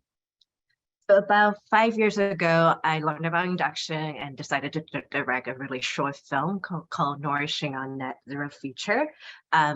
It's really featuring about a gas induction cook-off. It's a storyline that explains the benefit and what the induction is. So some of the slides that you see later on are from the just screen capture from the film, and feel free to use it as a fun conversation starter for your projects. I'm also a core contributor to a free online guidebook called the Building Decarbonization Practice Guide. Many charts and case study and graph and research I presented today could be downloadable as a volume 5 called All Electric Kitchen. It's a great resource and made, written by a whole bunch of architects, engineers, and chefs, and all the fun people that you all like to work with. So why is all electric cooking so important at the moment of building decarbonization? So the data here show that carbon emission by cooking is actually relatively a small chunk in the whole US building operation, but it's often the key gateway of getting the whole building electrified. Like, people don't shed the tears about switching their heating or cooling to an electric system, but they get very, very emotional when it comes about not being able to cook with gas. Electrical resistant cooktop with those coils that you remember for childhood, it really gave a bad reputation to electric cooking. And over time, the last few decades, gas become like the luxury and the necessity. Important to know that kitchen is very energy intensive. It uses about 5 times more amount compared to other building programs. So by adapting to induction and all electric kitchen, it really helps reduce the energy consumption and make your building much more energy efficient. So how does induction work? It's basically electric field, magnetic field created by a copper coil underneath the surface. So when you put a ferrous metal cookware on the top, the electric current is induced, and that causes the cookware to heat up. And the heated cookware then transfers the heat directly to the food and the water. So no heat is radiating outward or absorbed by the surrounding material like gas. All the heat goes straight into the food, and that's why it's super energy efficient, and everything around it still stay cool. And when you remove the cookware in the field, there's no energy induced or wasted. So here's a hypothetical case study that show in a kitchen in California. If you go by all electric, you could only really use about 5.2 metric tons of carbon per year, compared to like a hybrid kitchen of gas and electric, you can go up to 37.3 metric ton. So remember what we were talking about, not all electrical grid are the same. So I don't know what would that be for the Louisiana, but it's good to hear that everybody's grid is getting cleaner, right? So we want to get ready for it. So let's switch gear and talk about health and wellness. The byproduct of the burning natural gas is super harmful. And oftentimes they're not properly vented in our kitchen. So the indoor pollutant could cause any chronic health effect or even short-term effect. So for instance, carbon monoxide could make someone dizzy and don't feel good, have a headache. In the long term, it could lead to a heart failure. There's also studies show that when we cook with gas stove and oven, the peak time of the NOx emission could exceed both indoor and outdoor air quality standards, sometimes more than twice to triple time. Research also showed that children under age 6 that living in the household with a gas stove and gas burners have an increased risk of wheezing, in reduced lung function, as well as a cardiovascular disease and learning deficit. So NOx impact the kids more because their lung and heart are still developing. The higher surface is a relatively small mass subject to a higher impact. So if you cannot convince someone with all the environmental argument, talk to them about the true costs that lie within the healthcare burden and education loss. 1 in 6 children in California, which is equal to about 1.5 million of children, are diagnosed with asthma. And asthma is the leading cause of school absence every year. Not only our future leader missing our education, the parent who lost about 233 million in wages back in 2010, right? That's a lot of money. The school also lost revenue as well when kids don't show up in school. So similarly in your state of Louisiana, 200,000 adults have asthma. 1 out of 10 Louisiana household with children has at least 1 children with asthma as well, and 5% of the kids miss school back, as well. So kitchen and building decarbonization definitely could help reduce all those educational opportunity loss and public health and personal economic burden. So what are the culinary benefit of all electric cooking? It is fast. It takes half the time to boil water on induction than gas. Trust me, I never see to amazed about it. I'm not quick enough to cook open my instant noodle package. The water's already boiling. It's also super responsive and precise. When you reset the temperature, move your pan, shut off the heat, the change is instant. There's no residue heat to create the so-called offshoot. You and your kitchen will also stay really cool and calm. There's no crazy flame aiming at you that might burn your eyebrow, right? And the surface of induction and a lot of electrical kitchen are really easy to wipe clean. That saves a lot of labor and time. Varieties, there's tons of variety now. In the residential induction model, it ranges from 24 inches to 48 inches. And if you're swapping out the gas range with the electric, most of the time you have to upgrade from a 120 volt to 220 volt outlet, maybe your electric panel. So what a lot of us are excited about is the latest 120 volt induction range. That's going to be a game changer. Doesn't require you to do the electric upgrade. And it comes with a battery, built-in battery that provide resiliency during power outage. And if you're working on an absolute minimalist project, there's also induction that is invisible, it's embedded within the countertop slab as well. Portability is another great thing for induction hub, movable car, infrared grill. Give you that flexibility that you can cook out in the backyard with your friend, or do a fondue on the dinner table. You can host a kind of dining gathering, right? All you need is that electric outlet. That's all you need.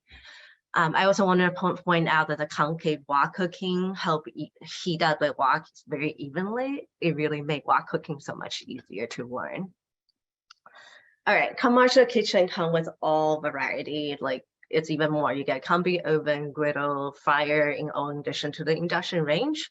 And we can also save tons of water by using induction warmer. Electrical deep fryer can also heat up oil much faster. It keeps the oil temperature very precise, constant. It's easy to clean, and there's no pilot light to mess around. So don't listen to me because I never really deep fry. But if you look at online consumer reports, 7 out of 10 deep fryers are electric. So, I think that's a great advantage for your region. There are also commercial electric tandoori ovens and also electric wok. That's all commercial grade. It really helps us to pass on traditional cuisine with the latest technology.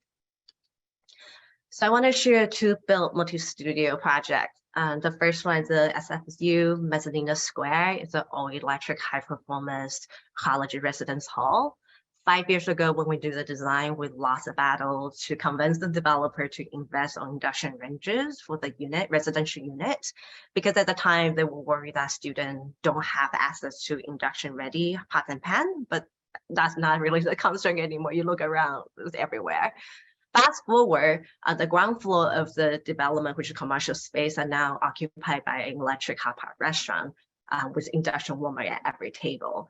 Patron could really enjoy hot pot with no sweat, no gas pollutant. You don't have to wait for the broth to boil, for a long time. All the control within their fingertips.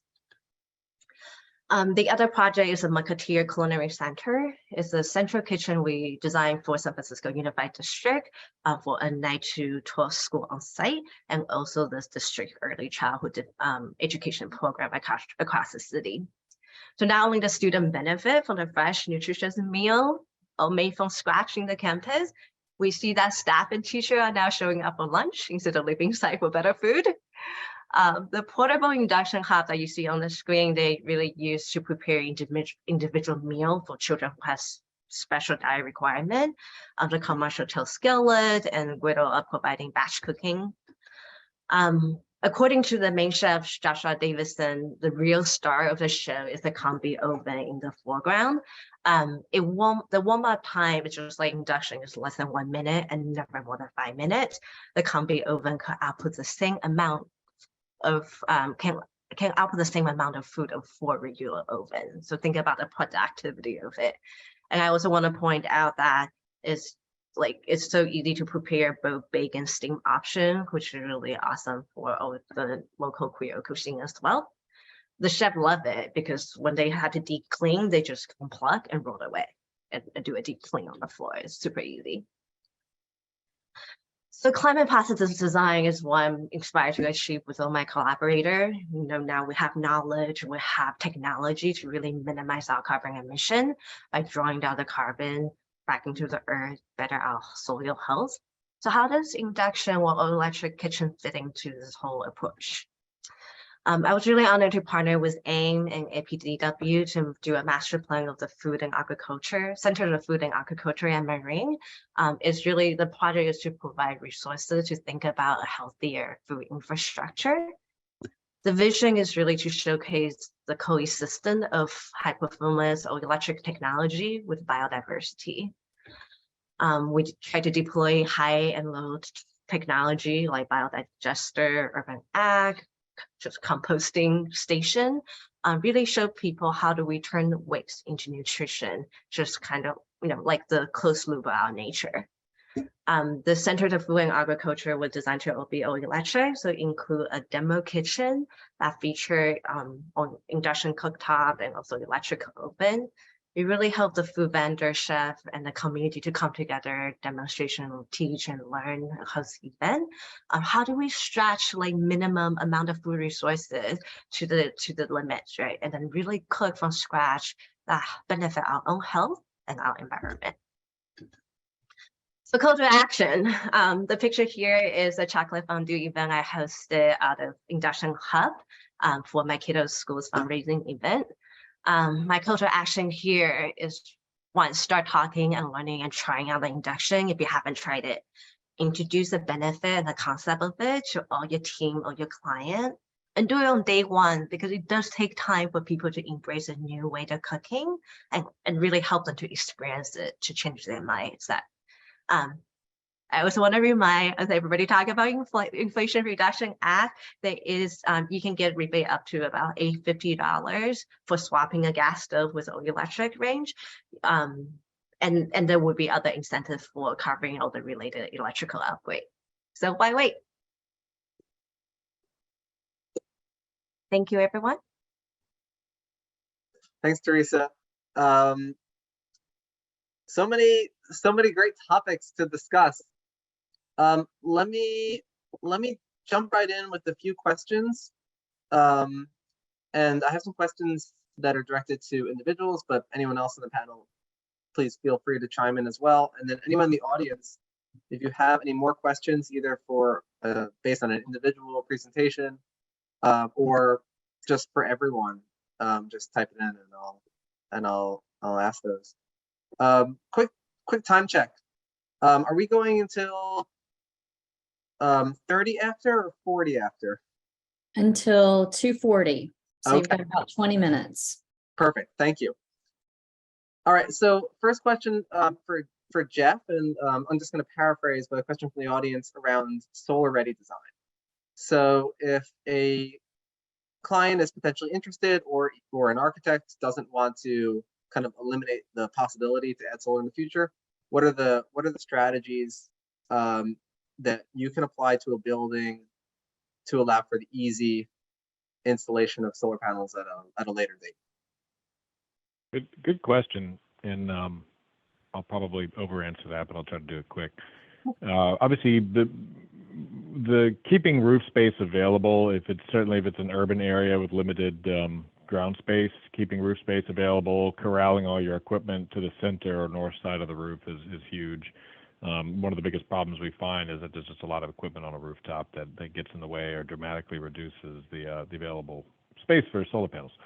And then you have to get that power down to your electric area. So if you're designing a new building, having either a chase from the roof down or a conduit stubbed in, just put a big 2-inch conduit, typically works. A couple of them actually for data and for power, from the roof down to the electric room or electric area. That's the two biggest things you could do. I would say if you're considering anything along the lines of what Brian's working on with the microgrids for Gulf Coast Bank, is separate the circuits that you would imagine being critical in the building as well, whether you're thinking a generator or battery or whatever. If solar storage is in the works, often with solar microgrid, you wouldn't try to do the entire facility. It would be kind of a subset of the most critical loads, maybe limited cooling loads, and that's going to be a lot easier and more cost effective to fund. So those two. And while I've got you, consider doing EV ready on buildings as well, stubbing in some electric vehicle outlets, even if it's just a conduit in place. The EV ready is probably can also relate to induction ready. If for whatever reason if somebody's not sold yet, you could still put in the 240. Right, exactly. I saw a quick follow-up question on whether that's a significant cost, and it is not. Conduit's very cheap. Usually, if you catch it while you're in the design phase with the electrician, before the electricians are at work, it's a very, very simple, cheap addition. Certainly much cheaper than having to add it on, and both cheaper and less visual impact than adding it on at a later date. Cool. One thing that I'll just add to that, on some of our larger commercial projects that have switchgear instead of just kind of wall-mounted electric panels, those sometimes can be a little more costly to tie into later. So one of our common practices to specify essentially a split bus switchgear that's got a service main for both PV and building load. That's very easy to connect to in the future. Also has a little more of an upfront cost though as well to do that, but it does save money in the long run. Cool, thank you. I guess quick quick question for Brian about the analysis, the 2-week off-grid analysis for the bank. I know that you had mentioned that it was based on power being knocked out by hurricanes. So that's a specific time of year. But what are the big challenges, different challenges for kind of passive survivability or off-grid function between summer and winter? Yeah, so that analysis we did for all 365 days of the year. A more meaningful analysis might have even been to just look at hurricane season for that particular building, which would actually improve the results.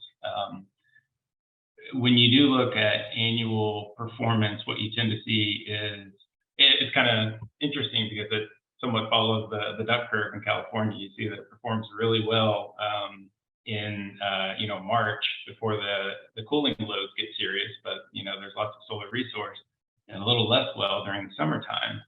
But it's really those long winter nights that are very difficult to survive. Those are the big hurdles for most of the system combinations. So if you really are worried about a specific time of year, there's a more surgical way to conduct that analysis, and that's probably a next step for the tool. Haven't gotten there yet. Okay, cool. Question for Teresa, and actually something that I'm curious in because it's something that I've dealt with. So there's different challenges in kind of talking to different clients around induction. So how would you approach, let's say, a commercial kitchen versus a multifamily apartment, and maybe even versus single family, where you're only trying to convince one person about how they're supposed to cook? No, it's a great question. It's like we battle with that for every different project because the incentive for all of them are kind of different, right? Like if oftentimes for the single family home, the oftentimes is there being sold by years or year, the real estate value that's being marketed with the gas cooking, right? It's the king of the cooking, and that's where the luxury of living coming in. So you really want to sell them the idea of like almost like a new Tesla, right? Like the Tesla of the kitchen. You really want to take them to high-end showroom. Wolf has them, Fisher Paykel has them. Like really get them to experience it. There's a lot of showroom that actually host a dinner and let them to play with it. Some utility company were sort of like the clean community energy company. They also loan out induction portable. Or even just IKEA have the $70. Like I have one at home, I lend it out to a friend. It's beautifully designed. So have them to experience it is the easiest way to really change their mind and let them know that it's a lifestyle. It's something that's quick, it's easy. They should really try it out. For commercial developer, this is where the hardest one coming in because it costs a little bit more. I mean, you could out in the market right now to get a Frigidaire induction, and it's not that expensive, but compared to ceramic or compared to gas, it's just a little pricier. And this is where I think that IRA is coming out, why it's targeting at it, is really trying to change that whole market. The more that we all buy it down the line with all the incentive, the price is going to plummet like crazy, just like PV. Commercial, it have to do with the electrical rate. So in California, I think Louisiana is great. I check out the average electricity cost is like 13 cents versus California is like 30 something. So I think you guys are gonna have a better luck to talk about it because it's not really, I think everyone could be trained. One secret tip you guys want to tell everyone is that food on the cruise line, they're all prepared by all electric. On cruise line, it's illegal to have combustible way to cook food on the cruise line, right? Because there's so much oil on that boat. It's a safety concern. And cruise food are like tasty. You can even get ribs on the cruise line, right? So really, it's not hard to train someone to learn induction cooking. Cruise line people, like the worker, they come and go, and you can train them within 2-3 days. So it's really the cost that we're battling with. I think you guys will follow the news. The city of Berkeley was the first city who banned gas and then got sued by the Restaurant Association. And mostly that's a bit backed by gas company, a bit with this emotional residual that we had to deal with. But I think if you talk, in your state, at least with your client, electrical rate shouldn't be your barrier. Give them the tool. There's tons of commercial chefs who operate on all electric cooking as well. You can totally contact me. I'm happy to introduce them. Having the chef talk to the chef and just get them to change their mindset. That would be the easiest way. Thank you. Yeah, along those same lines, Z also commented in the chat that in New Orleans, the best chefs prefer induction. So I like the idea of having the chef to chef network to get these ideas. And I am going to use that line, the Tesla of the kitchen. That we talk about on touch. Well, to be careful. Some people really don't like Tesla, but you get the idea. So all three of you mentioned, either directly mentioned the Inflation Reduction Act, or definitely are talking about things related to the Inflation Reduction Act. So a question just about, and it's relatively new, but so it's probably, I guess to Brian's point, it hasn't like the way that it's going to be used is not fully kind of verified yet. But I guess where do you all think is a good resource to identify the specific incentives to help like just educate designers and clients about what might be available for their projects, for solar, for induction, for the ground source heat pump, any of these strategies, and what might be the most, I guess, like impactful potential of some of those incentives? Take a stab at that first. Did I mention it's complicated? There's a lot of info out there on the web. Some of it is very generic. When you really get into the weeds and the details matter, we found that a lot of the information is just not on the website, and a lot of it is really speculation for now until Treasury comes out with more guidance. They released one brief in December on prevailing wage rates and some of those requirements. But there's an enormous amount of info we're still waiting on, even though the law has been effective for almost a month now. We brought in the professionals. CMTA at least is working with an energy tax advisor. We've got a call every week. These are people that are very close to the ground when it comes to what is likely to materialize down the road. So, honestly, it's probably not very helpful, but we've been looking very inward for a lot of those answers. But there is a lot of information on the web that at least speaks to the intent of the legislation. But how it's going to be carried out is still some unknown. So in general, we're taking the most conservative interpretations, that we can, because we obviously don't want to advise owners in a way that we're going to regret 6 months from now. But again, we'll all know a lot more about it a year from now once we've all been through the process a little bit more. I will also say that while you're waiting, right, like you're waiting for that incentive, just start thinking about what's important to you, and start planning, get an electrician, to your house, just take a look at your existing electrical infrastructure. And then think about, like, I started with heat pump a few years ago because my water heater died. So that was a perfect reason why to do it right then. But before that, I knew exactly who I was which contractor. I know that was the experience, which electrician I was gonna talk to. I actually will cook on portable induction forever. Like I just cook on that and like my little electrical oven forever until I was like, okay, in California we have rebate. Like I had a $750 rebate last year, and I just took the opportunity to upgrade my home. But before that, I have to kind of like figure out which showroom or which model, all that stuff, right? Like, so do a lot of research, find it out, figure out what kind of upgrade you would need, and then so that you can kind of figure out your finance along the way, and do a little bit at a time, if you could, because it's hard to do it all at once for a homeowner. I will say a lot of the residential incentives are much simpler than the investment tax credit. There is a great tool out there that will just kind of walk you through step by step for incentives that are available for your home based on your income and things like that. I forget the name of the site, but it's see if I can find it, put it in the chat. And I think 3 of us simultaneously posted a link to the different IRA resources in chat. So there are lots of information. There's lots of good stuff out there. I want to ask a question about resilience. So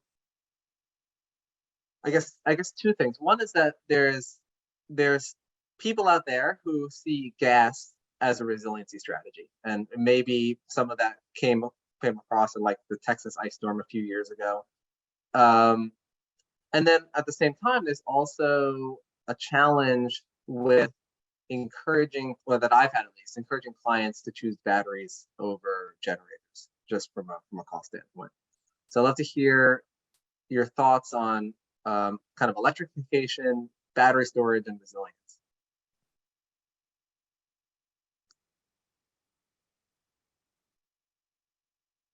I'll hop in on that one. I think one powerful argument that you can often use is, what does your diesel generator do the vast majority of the time, or natural gas generator? And the answer is nothing. It's a paperweight. If you install, especially if you've got a project that was already going to have solar, and you decide to go the battery route, there's a lot of money that you can cost shift away from the generator, transfer switches, the dedicated emergency panels. It's often simpler and more cost effective to just back up the entire building with a solar microgrid and then find ways to selectively load shed instead of adding pieces of equipment. So once you've cost shifted a lot of that money from what would have been a generator in the budget, there's typically still a little bit of premium to pay, hopefully not for much longer, and IRA will definitely help with that. But there are ways that battery can help pay for itself over time. So you look for those opportunities, you stack applications so that it's doing multiple things at any one time. But if the lights go out, it is also ready to provide a backup. So needed to do double and triple duty in some cases. Any more thoughts on that? One question along the same lines that came up in the chat is it likely that battery prices will go down anytime soon? I've been curious about that because they've gone up and down a little bit. We actually had some manufacturers where they started off high and came down, and then some that started off low and went up. So it'll be interesting to see as the rate of electric car adoption increases and energy storage increases, and the production of all the raw materials and all increases, who keeps up better, the supply or the demand side. And I remember I also saw a question there too about that. What about the sustainability of the materials and everything being produced for these things? I think it's a very good question. I think you really have to keep an eye on that. And actually, I was trying to look it up real quick. There used to be a rating system for solar panels that would rate the manufacturers, and it was sort of a self-rated system where they would indicate where their silicon came from, what their labor was like, what they do with the waste products, and I think that kind of system would be great to have across the board for all of these environmental products, because you can generate a pound of aluminum or a pound of solar panels or a pound of tomatoes sustainably or unsustainably. So if we're going to call ourselves a sustainable industry, we better be ready to audit ourselves as well. So with that, I think we're coming up right against our time. I have one final question for Teresa, and it's related to a question in the chat around I guess buildings with limited ventilation that have gas, specifically for renters. Do you have any recommendations on air quality monitoring tools? Please help inform yourself about potential impacts if that's the situation you're in. Definitely try to vent as much as you could, or at least open the window when you cook. Even with the induction, you should do that. That's why I heard, make sure you run the hood, because the food particles still pollute in the air a bit. There are tons of simpler air quality. I think trying to remember the brand that I was looking at, there are one that literally, is small, it comes in a whole package, and then you have the dashboard, you can monitor it throughout the time. I did talk to one of them before, it spiked when he cooked at home, for sure. So do that. And then, just start having a conversation with your landlord, let them know about the incentive that's out there. You want to aim for the long-term game. And then, like I said, if you have spare money of a $70, go buy one for yourself and just start cooking with it. It really a game changer. I have little kids and I let them cook around with me with induction and they will love it too. So it's a money worth spent for yourself, for your own health. All right, that was great, y'all. So we are at 2:40. That was an awesome panel. Thank you very much. And we are going to take a 5-minute break. So please come back at 2:45. Thanks, everyone. Thank you. Thank you. Thanks to the panelists.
Okay, welcome back, everyone. So our next panel, panel number 2, is about embodied carbon. Our moderator will be Josh Leager. Josh Leager has received a BSD in Architectural Studies and BS in Sustainability from Arizona State University in 2014, and an MArch from the University of Texas at Austin in 2017. He has worked on a wide variety of projects, including residential, commercial, institutional, and community public interest design.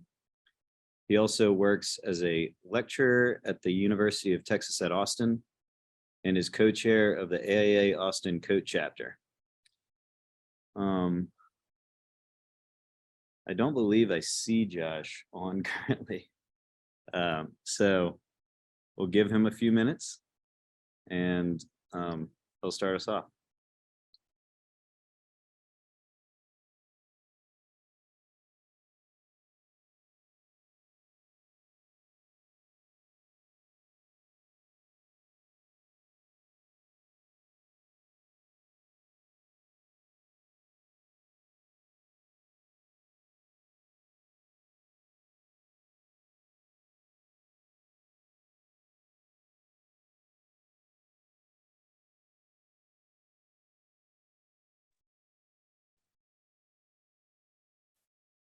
Okay, Josh isn't here yet. Hopefully he shows up soon.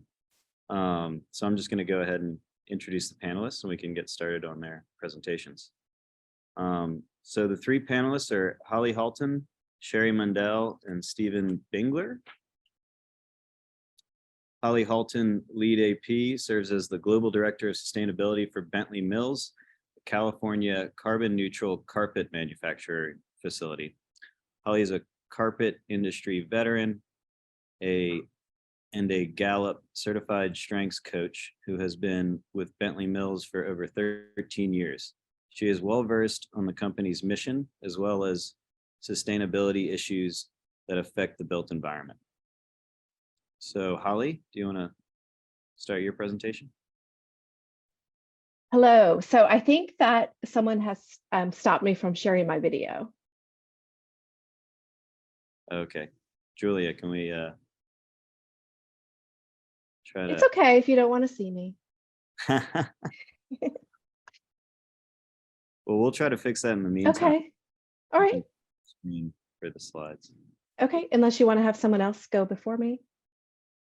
Yeah, that's fine. Sherry Mundell. Let me introduce Sherry. Sherry Mundell is a mass timber specialist with SmartLam. She graduated with a Bachelor of Science in Architectural Engineering from the University of Texas at Austin, and also has experience as a structural engineer. So Sherry, you can take it away. All right, let me see if I can do this correctly.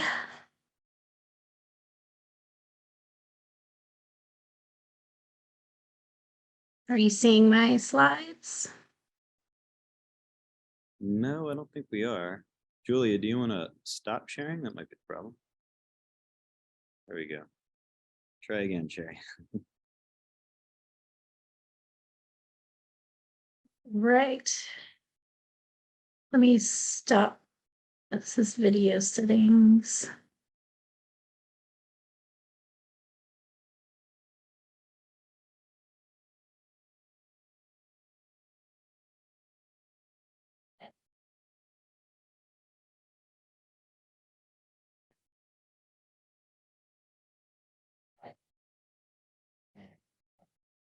All right, are we seeing it now? Yes, but it's not full screen. Let me beginning. Okay, are we seeing that now? Yep, perfect. Thanks. All right, great. And sorry for the abbreviated introduction. I'm from Texas, based in Austin, but I'm in New Orleans quite a bit. I just bought a property there last year. So happy to visit with anyone local who has a mass timber project. My background is in structural engineering, so I'm a licensed structural engineer in Texas. And I worked with a group called Woodworks, which got me kind of into the mass timber space. And I highly recommend them for anyone wanting to learn about mass timber construction. And was there for about 5 years, and then continued my journey. And now I work in manufacturing in wood products in the Southeast with a company called SmartLam. And we are one of the 2 facilities that makes cross-laminated timber and glulam in the Southeast. And our plant, here's a few facts, and this is just in general about the supply chain. I am going to just discuss issues in general to do with the sustainability in mass timber, but just so people can get a sense of the scale and the capacity. So we do 2.1 million board feet a year capacity. We just announced a $70 million plant expansion as well, mostly on the glulam side. So we are actually installing equipment that will expand the Southern Pine CLT capacity of the whole United States by about 1/3. And that is close to our region as well. So as demand for mass timber keeps growing, I would say almost exponentially, we are adding on a capacity. The biggest size that we can manufacture is 11'6" by 51'4". I would still recommend your max panel size be kind of in increments of 7'9" or 9'9", kind of for shipping considerations, but we can make some larger size panels. And yeah, up to about 51-foot length.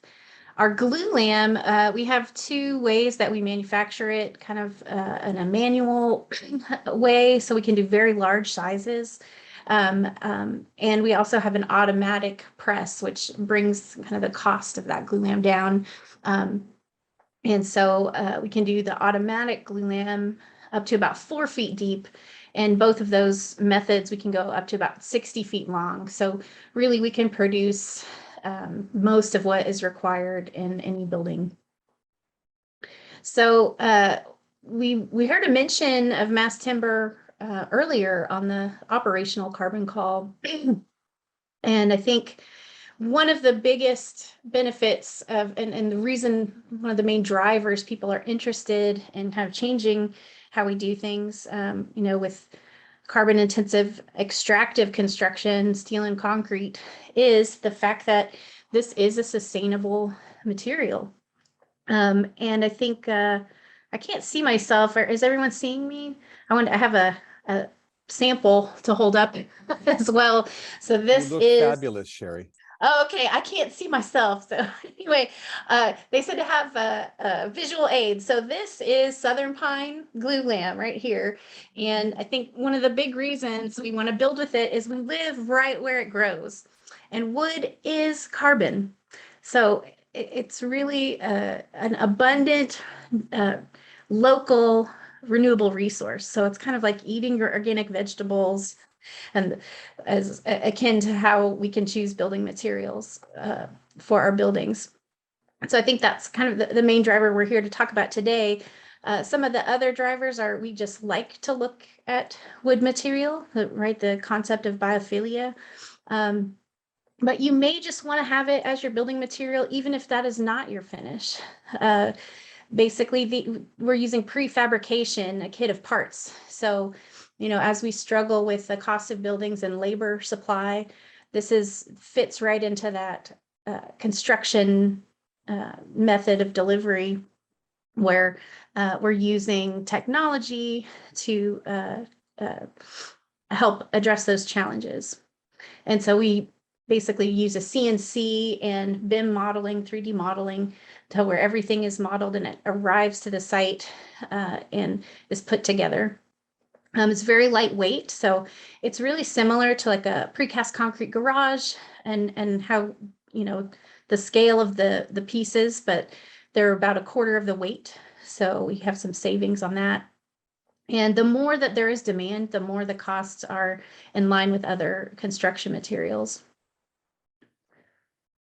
And so this slide is showing you just I think the biggest argument for building with wood in our area. So this is showing you the density of forests and that are available to be used for building materials in the US. And because of the light weight of wood on the West Coast, it's been in our design culture because of the earthquake consideration. And so I think we think of it as being the area that mass timber is available, but I think even though it is very available on the West Coast, it's extremely available here in the Southeast. In fact, there's more available timber here than in other parts of the country.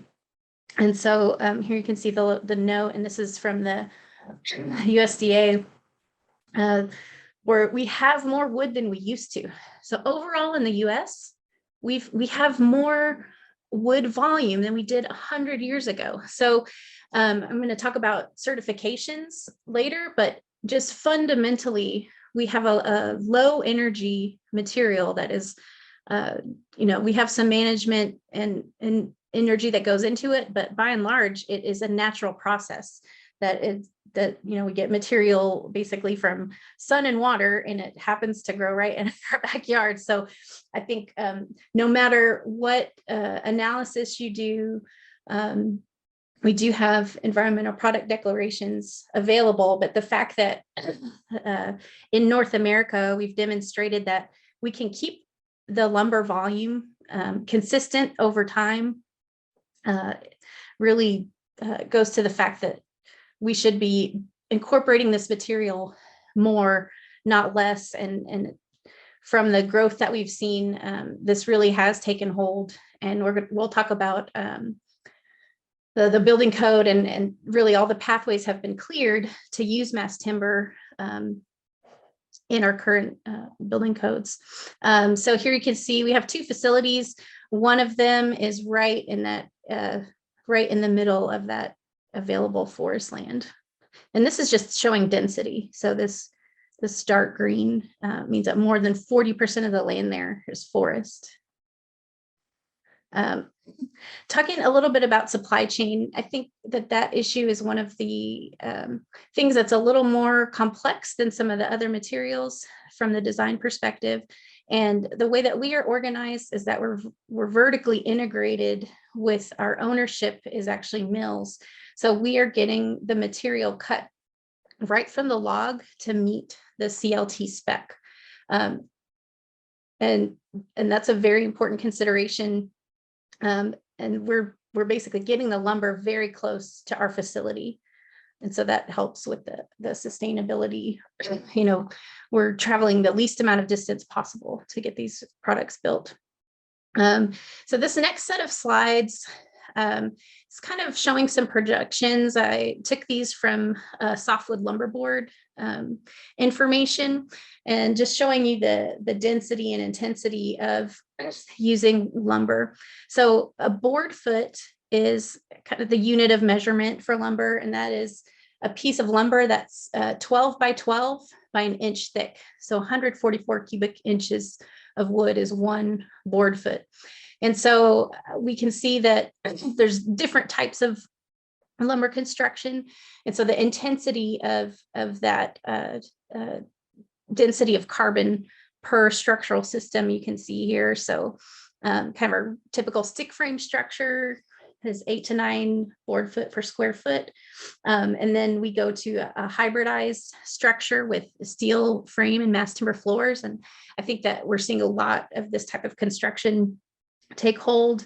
Posts and panels where it's all basically a mass timber structure.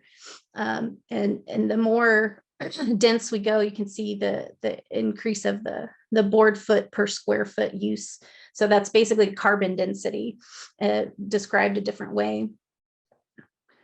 And here we see that this is a projection assuming kind of a mix of these densities of mass timber of what we think the demand is going to increase. So we have non-residential and residential construction. If we look around, I think there's been a lot of talk about high-rise mass timber buildings. You know, that is not most buildings that are being built. And so we see growth in all of those sectors. And here you can see the expected demand and growth, you know, as we hit our carbon goals in 2030, it looks like we're going to experience a 2.1 billion board feet increase in carbon from current projections. And this is just showing you the national demand.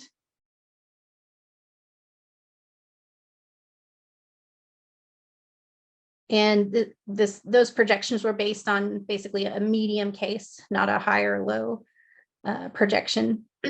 So we could get up to 6 if this does catch on a little bit more intensely. And here in the South, we see that there's actually the most projected growth. So about 1.77 billion board feet total per year. All right. And here we can see the current market share of of buildings and how they're expected to increase. So in, you know, we see here we didn't have, you know, 0 for the 13 to 18 stories, and we're increasing incrementally. And we see the largest increase here is in this mid 5 to 6 story and low rise 1 to 4 story buildings. And I think probably many of us on the call have seen what mass timber is, but I just want to do a quick description of what cross-laminated timber is. Again, these are certified. There's a standard, a product standard, the APA PRG 320, which is just like stamping your lumber like a number 1 or number 2. That is the product specification. It comes in different architectural and industrial appearances. So this can have a cost difference. And so, you know, you see here, there a shaft wall, very good use of the non-architectural use there. And we can get these in many species. Like I said, we have a facility in Montana. Really, if you're in the East and you want something regional, it's Southern pine. That is the main structural lumber, both for light frame and mass timber.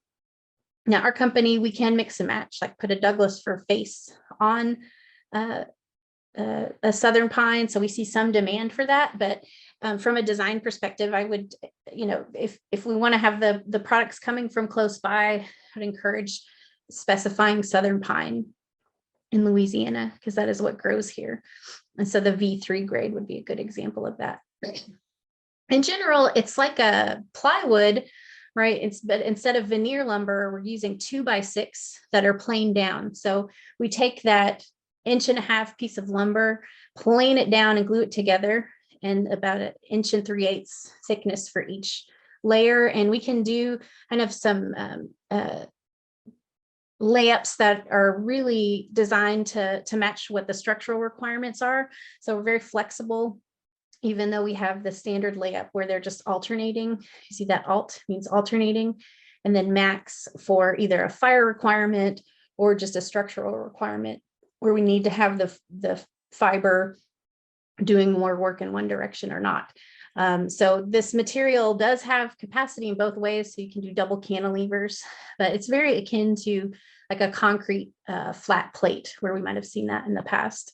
It can handle those type of loads. So speaking about some of the certification standards, I hope you take away that just choosing a timber product is fundamentally a sustainable choice. Now we can go above and beyond that and do a certification. There are many certification standards out there. And we do have environmental product declarations on our website. We're doing a declare label. We've done some living building challenge buildings. And I want to discuss SFI and FSC if you are going to go to a sustainability standard. So the two most common are SFI and FSC that you'll see specified. Now, if you're doing an Eastern product, SFI is far more available in the supply chain. So we are doing one FSC project right now, so it is not impossible. And I personally, there's, they're both wonderful certification programs, but I want to educate on the supply chain and how that translates in to getting a certified project. And so the slide on the left here kind of shows different SFI certifications and places that have the SFI certified lumber. So that is kind of more directly related to the supply chain and specifically our supply chain. So there's a bit less of a cost impact, and there's about 10 times the amount of fiber volume available with the SFI certification. Now, we can do some specialty FSC certified projects, but we really have to vet the quantity of lumber. So it's appropriate for like a smaller scale project. And one thing I want to point out is that FSC is not a standard across the whole US. There are actually 9 different certification regions in the US. Okay, on to some code requirements. I think as we're going and looking at commercial buildings, type 2 is basically the building type that is most common for steel and concrete construction. It has to be a type 3, 4, or 5 building to be able to use wood.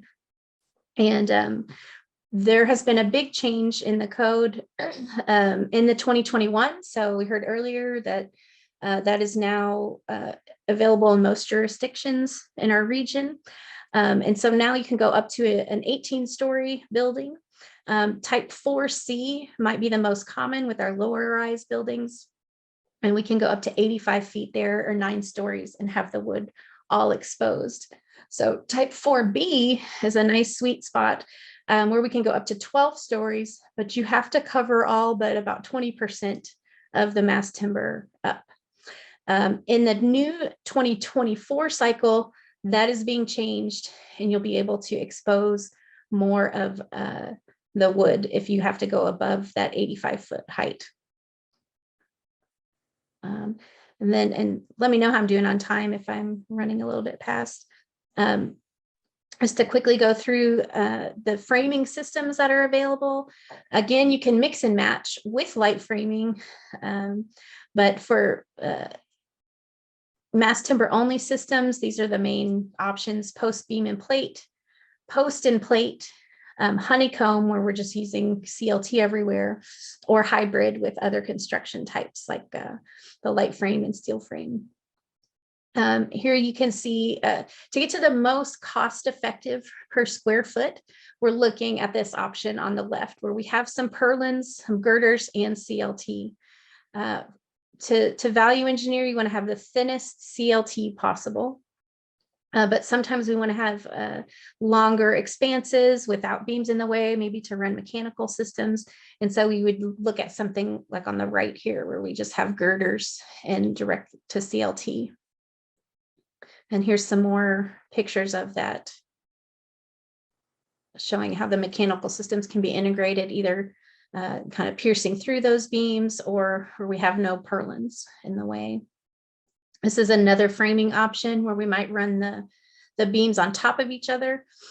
And along with all of this, you have to consider serviceability requirements like fire. Do the connections have to be protected in wood, or is it a type B construction that's unprotected and you can expose the steel like on the left? Hey, Sherry. Go ahead. I'm gonna ask for a minute wrap up here, if you could. Okay. Yeah, thank you. Yeah, I was thinking I was going to go over time. So this light frame and CLT, I discussed some shafts earlier. And then some of the design considerations are acoustics and fire. which will also determine how thick your CLT needs to be. I talked a bit about connections. And then I'll let these slides available for later. And I just want to just wrap up with some CLT projects that are regional. This one is being installed currently. It's a hybrid project, about 250,000 square feet in Atlanta. Ponce City Market. Here's a large amphitheater, and look for scale. See how tall the people are there in the middle. Pretty large sections that we can produce. And this one in California is a net zero project that we delivered this past year. I did a Spurs training facility in San Antonio, a school in Addison, Texas. We're doing a 7-story building in Dallas as well. So thank you very much. All right, well, thank you, Sherry. Really fascinating stuff. And apologies to everyone for getting on late. I was having some technical difficulties, but we're gonna go ahead and roll into Holly Holton's presentation. I believe she's already been introduced, so I'll let you take the screen. Hi there. So yeah, thank you. I think I am the sole interiors focused person here. So I hope I can speak architect to you all sufficiently. So I work for Bentley Mills, and here I'm going to share my screen. And there is not a day that goes by in my daily life as a director of sustainability for a carpet manufacturer. It should come up here soon. That I don't have at least 3 conversations around embodied carbon. So it's become, I'm not sure, here it is. So I'm not sure exactly what, without the Q&A first, I didn't understand exactly what you want to talk about. What I'm going to do is kind of tell you how we, as a carpet manufacturer that makes a product that has a big footprint and a impact, how we deal with the issues of carbon in our manufacturing processes and in our products. So we'll go through just a few slides. I'm in Portland, Oregon, so I liked Sherry's presentation because we are in, I think, one of the mass timber capitals of the US. So we have a couple of high-rise buildings, so it was very cool to hear. So we manufacture in Southern California, and that makes Bentley very unique as a carpet manufacturer. Most carpet is made right there, kind of in your backyard, in Georgia, some in South Carolina, but we are the only commercial manufacturer that is in California. So we, over the years have had opportunities to move our whole facility, and we chose to stay in California because of the environmental leadership there.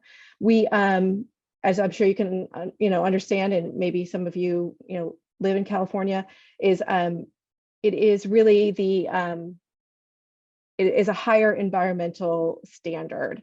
So we definitely know that California guides us as far as sustainability. And some of the ways are that, there's this true spirit of environmental leadership. So many California firsts. So the saying, right, as goes California, so goes the nation. Sometimes they say as goes the world. The California Air Resources Board, CARB, visits our mill on a monthly basis. We have to report to them all of the emissions, all the air and the water emissions to the state every month. And CARB is second largest only to the federal EPA. So we operate under a series of regulations that our Southeastern competitors do not adhere to. So we, you could not pick up a mill in Georgia and plunk it down in Southern California and have them open their doors and do business as usual on day one because of all the things that we report to the state. And also there is a real spirit of innovation around environmentalism, of course, in California, but one that pertains to our industry and the built environment is the California Carpet Stewardship Program. California has the first and currently only, although other states are following, has the first EPR, extended producer responsibility legislation, meaning that there is an assessment put on every yard of carpet sold in the state. And right now that assessment as of this year is 51 cents for carpet tile. So for every yard of carpet tile sold in the state of California, there's a 51-cent assessment, and that that fee goes towards increasing carpet recycling. So the California Carpet Stewardship Program has been very successful and has diverted, millions in pounds of carpet from the landfill. The recycling rate in California is about 37%, compared to an average across the nation is around 4%. So just a indicator of how legislation has been extremely beneficial for that big problem of carpet in landfills. So just a little bit about Bentley specifically. We are a LEED Gold certification. We got, at the time back in 2009, we were the first manufacturing facility of any kind to be LEED Gold, to be LEED certified, existing building. And I was part of that team back then when we first went through it.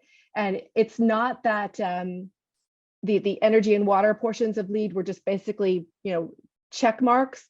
However, it was a lot easier for us to achieve points in those areas because of the things we were already reporting to the state.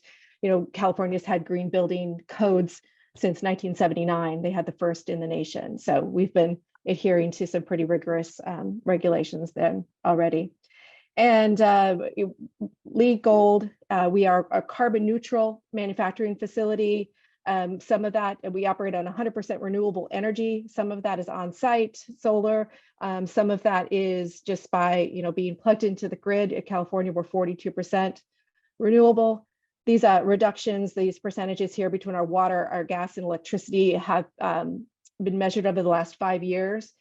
We are a facility where we dye carpet, and we all have meetings about how to reduce our water more and more, being in Southern California. But we honestly scratch our heads. We've done a whole lot to reduce that water. So we are very, very efficient in our manufacturing facility as far as water. And so we are constantly looking at new ways, but honestly, we haven't found ways that we can do much better is what I'm putting out there. So 100% renewable energy, legal. We have a sustainability assessment we go through every year through EcoVadis. Our products, how we interact with the A&D community as our products, just kind of the 10,000 foot overview, really high recycled content, low volatile organic compounds. We have all the certification and documentation, and we take back the carpet at the end of life. So we'll go through this a little bit. We are 100% PVC free. We've never made carpet tile with polyvinyl chloride.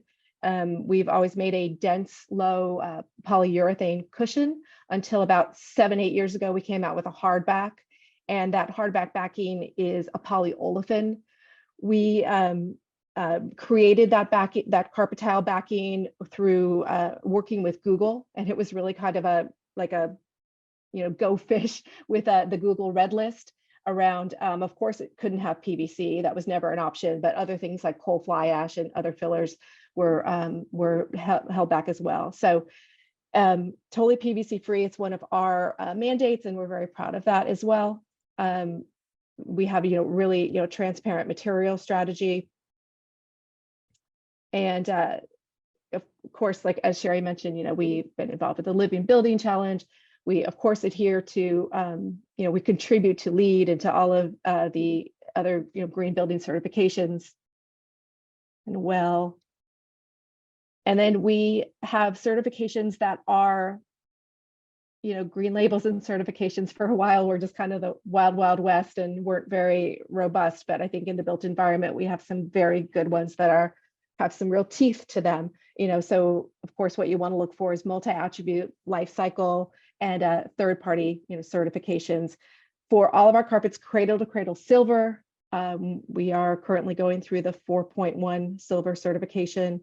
NSF 140 is unique to the carpet industry, but that is a kind of other like multi-attribute certification. And then Green Label Plus is a single attribute claim around just volatile organic compounds. It used to be back in the early days of LEED that, Green Label Plus would give you one whole LEED point. It's kind of crazy, but that's moved on. Of course, this all contributes to the, the material section of LEED. And then as it pertains to carbon specifically, we definitely have full transparency around our carbon numbers and our EPDs. So we had one of the first declare labels back in 2014. We had one of the very first EPDs in our industry in 2013. And we have, EPDs, HPDs, declare labels for all of our products. So fully disclosed. But just like I said, when I first started is that we, I am asked daily about carbon numbers. I think the rise of our clients' ESG reporting, the rise of all of the commitments that our customers have made around carbon and climate neutral mandates is really been pushing this forward, really market driven, and we have definitely responded. So one of the ways we have is that we recently went through a big yarn change. So if you know anything about carpet, the fiber is a big part of it, fiber/yarn. We use those words interchangeably. But really our branded fiber is really, our vendors are very closely aligned with our overall sustainability mission. Both of these companies, Econil and Universal, those are our fiber. We don't make our own fiber, but those are our fiber vendors. Really high recycled content. Econil has carpet to carpet recycled fiber up to 100% post-consumer. The 70% number I have is when it's paired with a backing, right? Then it's total recycled content. So some of our newer backings that are PET have up to 70% post-consumer total recycled content, which is huge. Again, recycled content is not the be all end all of a sustainable product, but it definitely is something that is important to us and to our overall, carbon commitments. So that's a little bit about our fiber, and that's really, this is a little bit markety here, our place, our practice, our promise. But if anyone has any questions about carpet and carbon numbers, I think the thing to take away is that we make something, and we make something that's we've been manufacturing in the same way for many years as an industry, and now that we all are have this mission and vision around carbon, that being innovative and being in California is extremely important to us as far as how we manage our customers' needs, the market needs, with an ever evolving mission around doing the very best that we can around carbon. So thank you for your time. That was really fast, but hopefully I'll allow time for someone else. Hey, well, thank you, Holly. Yeah.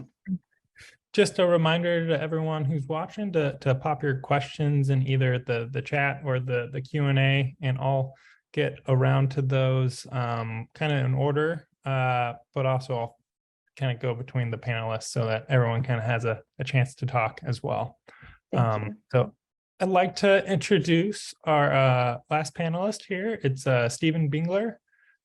He is an architect and urban planner, founder and CEO of Concordia LLC, and founder and chief innovations officer of Shabusha Systems in New Orleans. I hope I said that correctly. Stephen received his degree in architecture from the University of Virginia, where he has since served on the Dean's Advisory Committee and as a lifetime member of the university's prestigious Raven Society.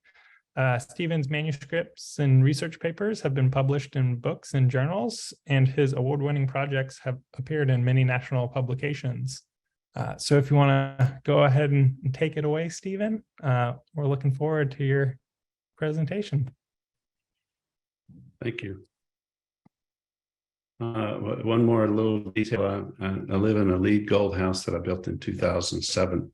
That is now, thanks to solar alternatives, actually net zero. But I'm here today to talk about a business called Shibusa, which is the Japanese word that means the most elegant possible. I'm going to put on my screen share here. Let's see if we can make that work.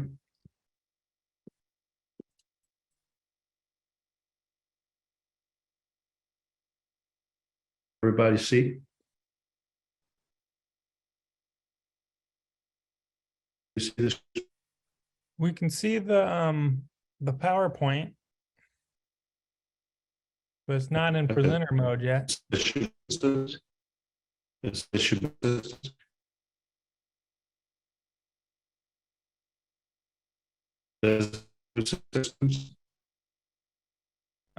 think at least I'm having some issues hearing you.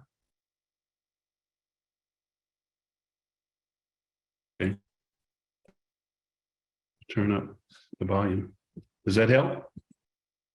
Yeah, that seems to be working better. Okay, yeah, that looks good now. Okay, Shibusa Systems is a New Orleans company. It's a 3-year-old startup. We are still building prototypes and working towards going to scale. The system is actually a kit of parts. The one on the left, the building on the left, is a prototype we're just completing in the Lower 9th Ward. It will be the headquarters of lower9.org, which is an organization, a volunteer organization to build homes and store homes in the Lower 9th Ward. On the right is a prototype that we built in Poplarville, Mississippi. And in the center is a kind of a diagram of how all the pieces go together. I'm going to run through each one of those components. The first component is heavy timber, but it's natural timber. It's not laminated timber. It comes directly from the mill. Our sizes are, we have 8x8 columns and we have 3x12 beams. And we've designed a special joint to make all of those pieces go together. And on the upper right, the kaleidoscope embodied carbon diagram. As we all know, wood is one of the most sustainable materials. And so we've tried to build this home that we're manufacturing out of mostly wood products, or at least some kind of composite wood product, as you'll see. So the frame, there's a heavy timber frame, and the heavy timber frame is southern pine, as Sherry suggested. And so the next component is structural insulated panel. There's always this, it seems like this debate about, is plywood better than OSB, or is OSB better than plywood? And of course, there's not much we can do about the EPS. We are looking for other alternatives, but at any rate, EPS is recyclable, and the OSB that is on either side of that EPS is considered to be more environmentally sustainable than plywood. So at this stage of the game, we're looking for additional, as many improvements as we can in the structural insulated panel industry. We've been working with Louisiana Pacific, and we've actually developed a new panel that they will be manufacturing. It will be called the Shibusa panel. And I won't go into detail about that because it's a little too early on, but I will tell you that we are doing R&D on structurally insulated panels, which we consider to be one of the most important components of our work, and also the most important part of our research and development. We use high quality windows, Sierra Pacific windows, very well made and also made of wood. We specify for the most part the highest end of the Sierra chain, and of course there are other options available that aren't wood, but we try to stay with wood as much as we can. The sheathing is also LP, smart side. We have used hardy, but we don't prefer hardy. And because again, if we look at the upper right at the kaleidoscope embodied carbon diagram, wood again is at really the most sustainable end of that spectrum. In fact, the LP smart side products store about 10 times more carbon than fiber cement products like Hardy. So we started with Hardy, but we've moved to LP's product, and we're very happy with where we are with that. As I mentioned, we're innovating around that product at this point to make it even better. We also use a composite flooring that is engineered wood. There's always been a debate about engineered wood versus solid wood. Of course, the engineered wood argument is that we can get a lot more hardwood surface when we use an engineered wood product than if we use a full wood product, because we can slice it up and combine it with soft wood, which, as we all know, grows faster and is more readily available. We also use the wood fiber composite, which is TimberTech, and of course it is a composite, but its component there is a component of wood included in that, and that TimberTech also has, we think, some very responsible environmental engineering practices, as you can see in the middle diagram. And for mechanical and electrical and plumbing, we have innovated around, let's talk about HVAC for a minute. We're using LG's mini split system. And the reason why we're doing that is because it's more manageable, it's more flexible, it's actually a zoned system, and it's easy to operate, it's easy to install. So the concept, even though it's a higher first cost because there's more equipment involved, it's actually provides the opportunity to save a lot more energy, because the owner has the ability to manage which units are on and which units are off on a room by room basis. The most important element, I think, of our process is that we have a kit of parts, and we have contractors that are now being trained to assemble those kits of parts. We've built 6 prototypes, all in New Orleans, except the one that was in Poplarville, Mississippi. We're now in the process of building this is the number 6 prototype. We started it last Monday. On the upper left, you can see that's what it looked like day one. By Wednesday, it looked like the slide on the upper right. And by today, it looked like the slide on the lower left. And when it's finished, it'll look like the one on the lower right. And all of that will be completed. A 2-bedroom, 2-bath, 1,000 square foot, very highly energy efficient, 40% more energy efficient than stick-built construction. Also goes up in less than 2 months. And that's kind of that's the direction that we're headed in. We're now raising capital to get to the next stage of our development, which is to develop a very sophisticated platform for delivery and supply chain management. And we have 3 prototype projects that are now underway with Lowe's. And we're very excited about the results of that pilot project, and those 3 pilot projects. And then at the end of those 3 pilot projects, we will have another 15 units in place. And from there, we think that we'll have enough momentum and enough knowledge and enough research and development done to go to scale. Our mission is to achieve a triple bottom line: people, planet, and profits, creating more resilient housing and purposeful home building careers, which in turn will create generational wealth at lower income levels, increase social equity, help residents better adapt to the impacts of climate change, and strengthen our communities as a whole. And that's our story, and we're sticking to it. Thank you.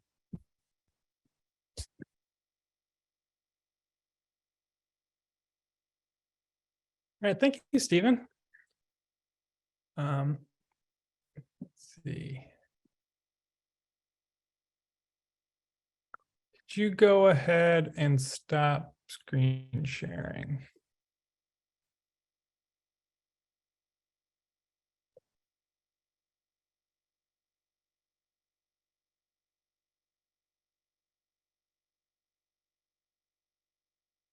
Stephen, would you mind stopping your screen share, please? Yeah, I'm trying to figure out how to do that right now. And we're one of the hosts that has control. I do. I think that also, I don't know who is the host according to Zoom, but I believe they can also stop screen shares. Well, we'll get to it eventually. Well, I just wanted to, I guess. Oh, I see. I can do it. I got it. There we go. Great. So I'm Josh Ledger as well. Sorry for being a little late. I was having some issues signing on. I'm part of Forgecraft Architecture and Design, which is a studio in Austin, Texas. We do affordable housing, multifamily housing, and custom residential, where we're doing all passive house projects, leaning towards trying to be climate positive. I also teach at UT Austin, and I'm the co-chair of AA Austin Committee on the Environment, which we've had the great pleasure of partnering with AA New Orleans for a couple things. And while we are going more to in-person events, I encourage anyone on here to join us whenever we are online. So I'm going to go ahead and just get started with audience questions and maybe input some of my own questions in there to really keep everyone on their toes. So first, let's go with a question for Sherry. Could you speak to the current barriers or perceived barriers for building mass timber buildings in New Orleans and just kind of the general, I guess, southeastern United States? And if you have any kind of statistics on how many mass timber buildings are within Louisiana, New Orleans, and the southeastern United States, that would be great as a kind of data point to think about as well. There's more and more every day, but I'll say, look at all the buildings that are 100 years old and older. There's a lot of mass timber in those buildings. This is a kind of a new technology, but it's old as well. Glue limbs have been around for 100 years, so it's pretty proven. And I think just nationally, one of the barriers is I get this comment every day. I've never done this before with the mass timber, so the unfamiliarity, if you're a consultant trying to make the project profitable and you don't have a stable of details, and you know, but from the GC side, you know, we don't have all this data to pull from to quote it. So I think some of those really practical measures are just the big hurdles. It used to be that the code path wasn't there. That has rapidly changed in the past 10 years to where there's really, you know, getting a jurisdiction to, even if they haven't permitted one before, to have that security that it's safe. They're not the first ones to do it.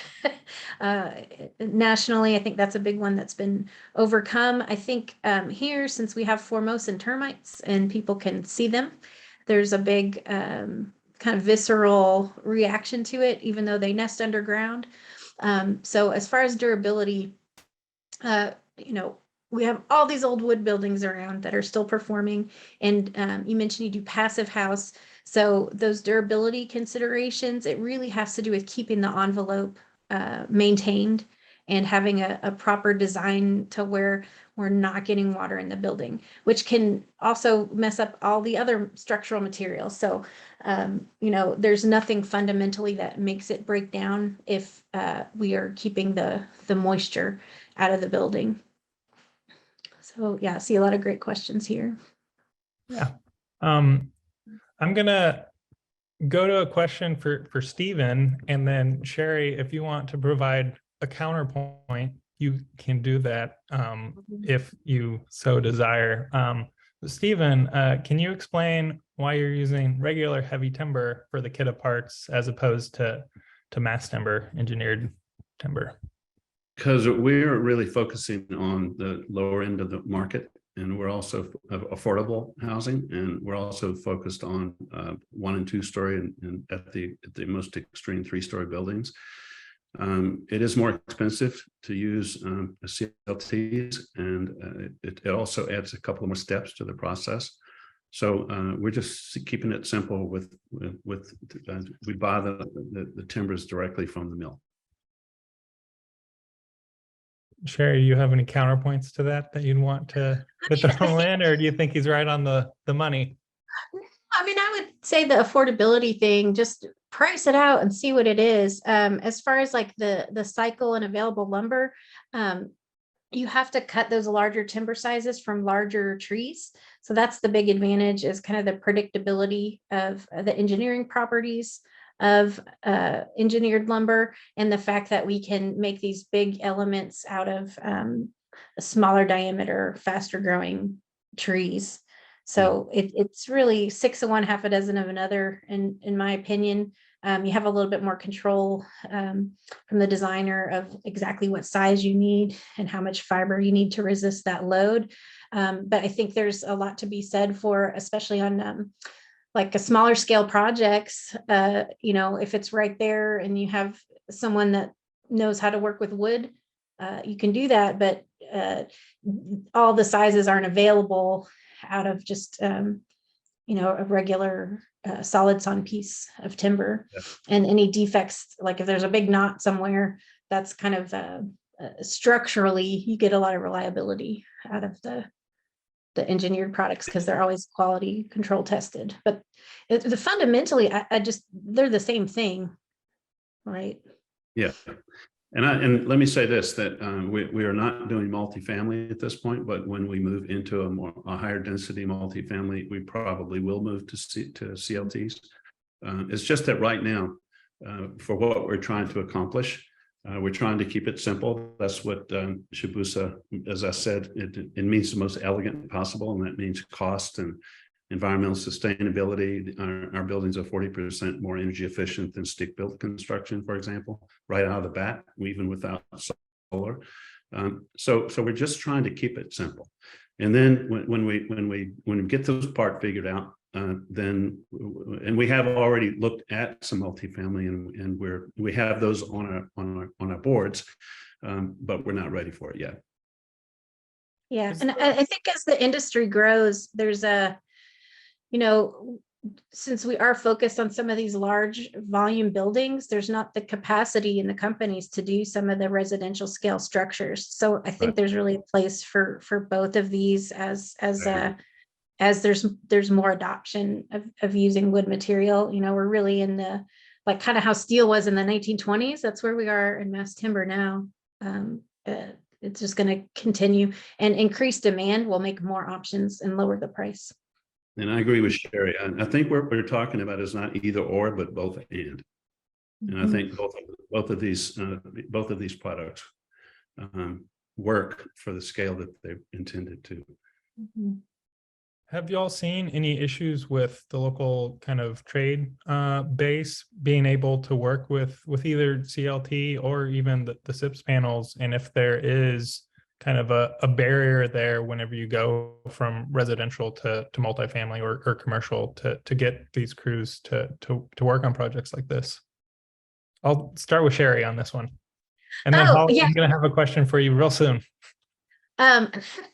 Yeah, we need more installers, that's for sure. But there's, I think once the demand keeps growing, they're there. It's not fundamentally different from trades that do like steel installation or precast timber elements. I know Woodworks has an installer training program, but yeah, it's a area of opportunity. There's a lot of experienced ones, but there's more work than I think. We're in that. It's a bit mismatched right now for sure, but we have some projects that are using like residential house framers, and they're able to put it together because of that prefabricated nature. So it's really project by project. And And I would say we have to do that because the stick building industry we're running out of runway. Yeah, there's not enough people. So Stephen, is that part of the kind of kit of parts is also training the trades to be able to Absolutely, install yes. the SIP panels? Okay. Absolutely. Yes, it is. Very much so. And is that something that, I guess in Sabushka, is that where like you're acting both as developer, builder, and architect? So you are taking And on educator. training? Yeah. Okay. Yes, we are. We have our own training program, and it's the good news is that to build a building from a kit of parts takes a lot less. It's a lot less complex than when you've got 1,000 2x4s. So, and then you have to make sure every one of those 2x4s is cut exactly correctly. So we call our system precision component on-site assembly. So the precision part of it means that the person who's building it doesn't have to have a contractor's experience. So our buildings are built with a 5-person crew, and only one person on that crew has to be a contractor.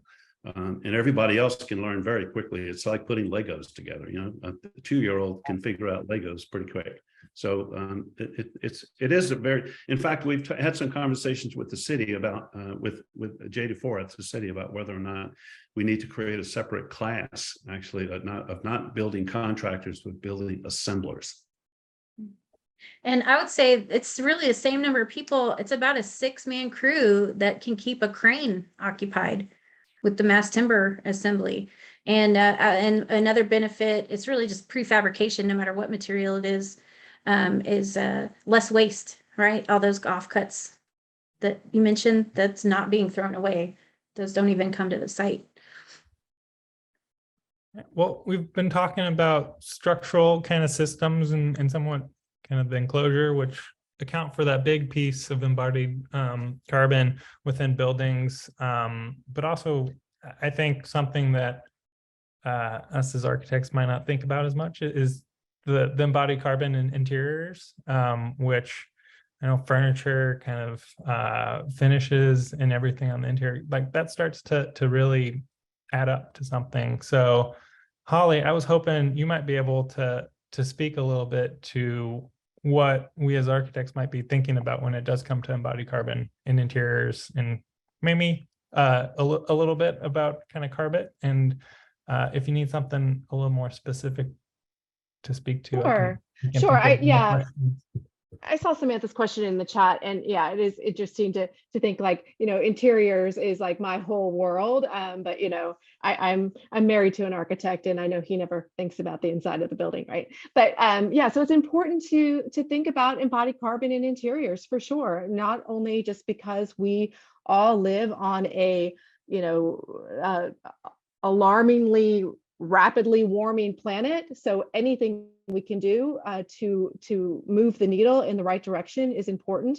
But I guess also it's just like it is a big part of, especially carpet. With it's a big finish. It's a finish that lasts a long time. It's something that's made to, for us, it's made to last 15 to 20 years. I know that's not as long as the building, but there is a definitely piece of the puzzle there. So I don't know if that answers the question, or is there the importance of it? If we're thinking about carpet, kind of a little bit more specifically, so the yarn and backing and everything, you're incorporating that into kind of your EPDs and everything. Are you also including adhesives, or I guess how is your system? Is it different from other carpet, how it gets attached, or is it using kind of just adhesives that anyone would be able to procure? So adhesives are accounted for in our EPDs. We do have EPDs on our adhesive. So it is, a full spread adhesive. We also have a system that is it's actually made by Velcro. And it is an adhesive-free system that basically creates a floating floor with carpet tiles. And that is one of our most aggressively, lower carbon products. It has but it actually it's just like a little Velcro tab, and it's polyolefin, and it holds the tiles together. So that's a really good option. you know, to look at carbon, and it's something that is unique to us. And I guess with that, with kind of interiors being changed out a little bit more frequently, is there any good, I guess, thoughts on how to make the intensive part of putting those materials in and then taking them out a little bit less in terms of embodied energy? Keep your carpet as long as possible. You know, I deal with some, like, I deal with our reclamation program as well. So we do have a system that we take back any manufacturer's carpet, any type, and we guarantee that it won't go to landfill. So we basically find a throughput for that. And you know, we have a certificate that, you know, we give to our client, and it talks about how many pounds were diverted from the landfill. But keeping the product as long as possible is important. So specifying a really high performing fiber is definitely a part of that. And then kind of knowing where it goes when end of life. We've had some, I've just had some great success with habitat restore as far as donating carpet tile, because carpet tile, especially if it's in that system that I spoke about, where it's just basically a floating floor, there's no adhesive. We actually today in downtown Portland have an entire 3-floor law firm being picked up of carpet tile, and it's all going to be donated to the Habitat Restore. So it'll be sold there. So that's a great success story where it's not going to a landfill. But go back to the chat for some questions. So Sherry, is there a rule of thumb for a cost premium between FSC certified wood versus SFI? FSC is going to be more, it's supply and demand. There's just not integrated supply chain on the FSC. So my first question wouldn't even be cost. It's, can we even get the volume that's needed on the project? That'd be number one. SFI, sometimes there's a cost premium, sometimes there is not. But there's not a, like how we do it. So lumber is a commodity.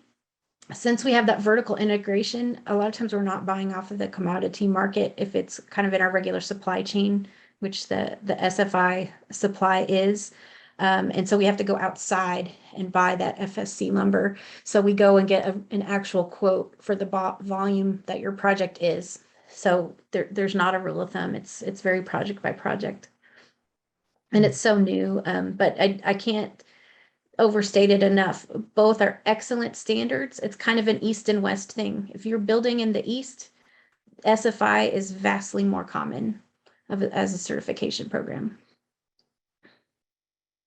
And along with kind of any concerns about building in New Orleans or the Southeast in terms of wood destroying insects, flooding, hurricanes, wind resistance, all that. So yeah, oh, sorry, go ahead. You spoke a little bit about like making sure we have a good enclosure for any of the wood that's inside, which I know New Orleans is like Austin, where we really like our outdoor space whenever it is nice outside and not humid and hot and muggy.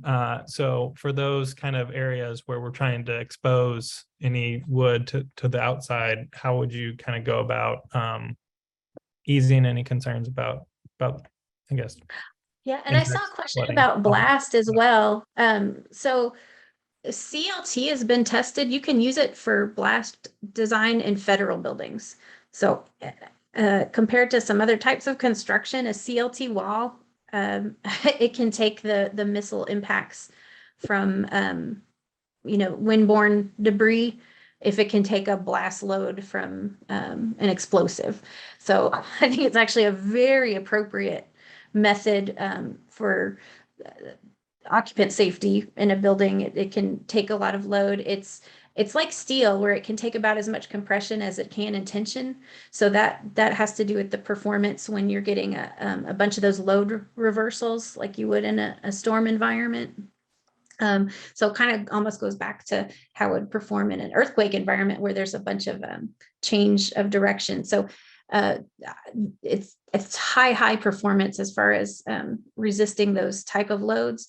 I would say for the flood and durability considerations, for moisture in an exterior space, it's not the fact that there's ambient moisture, right? The equilibrium moisture content is it's about 14.5% what the wood would wind up being if it's just sitting outside. That changes over the year.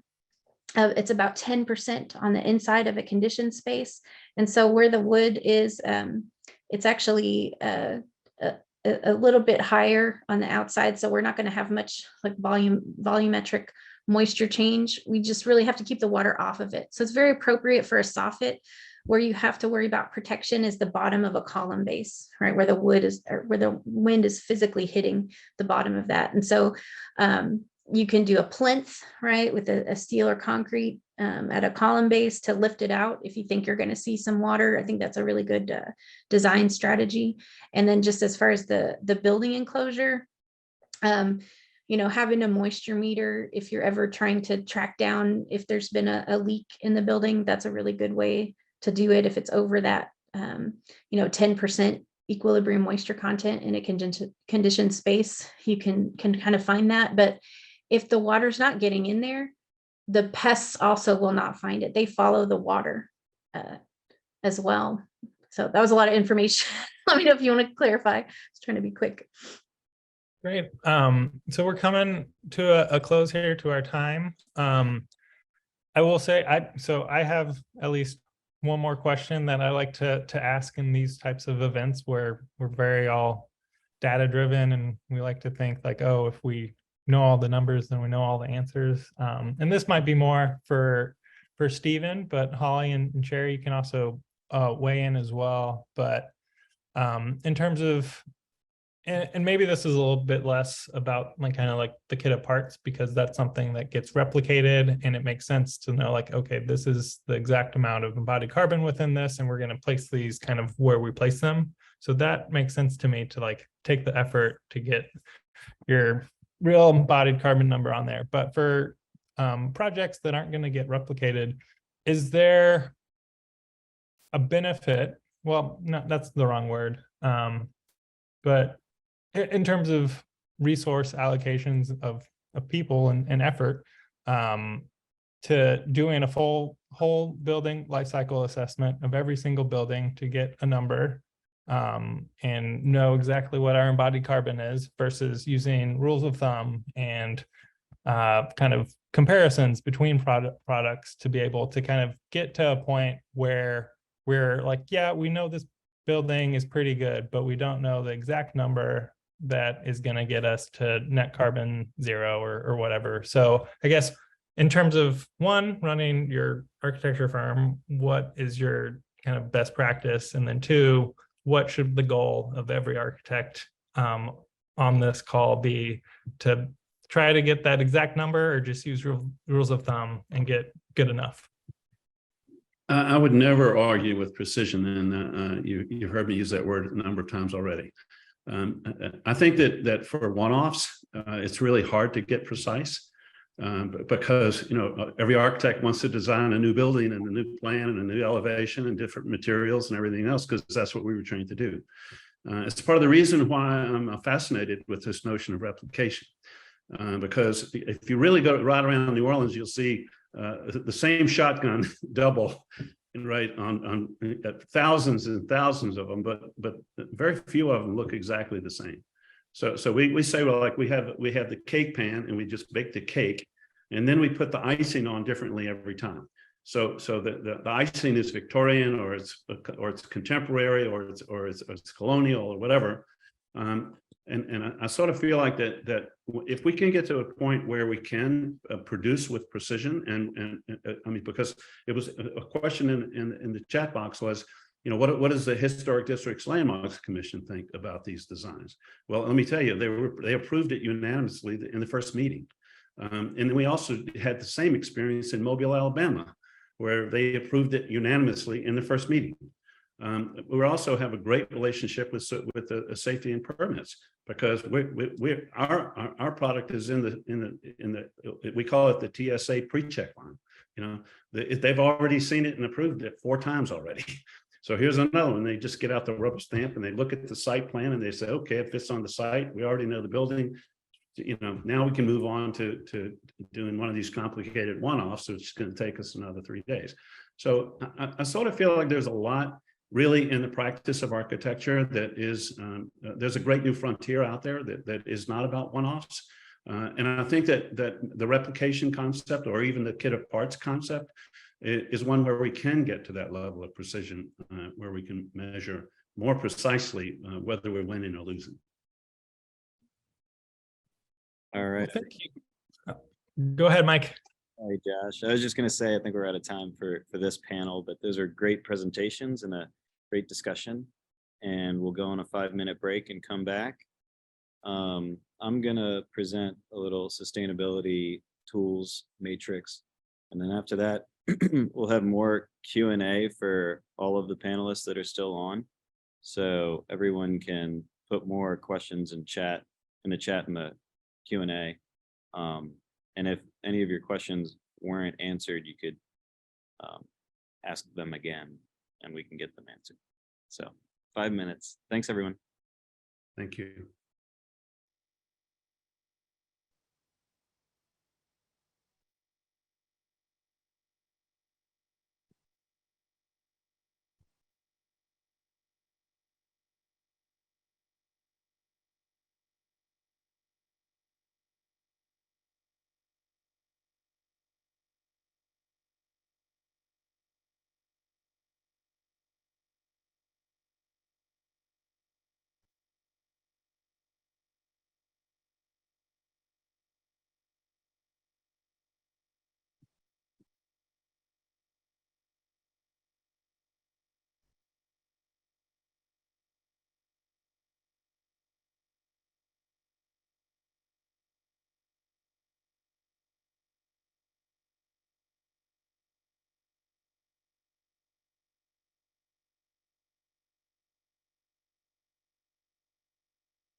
Oh, you're muted, Mike.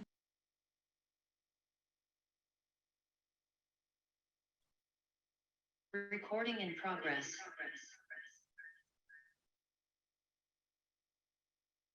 Okay, welcome back.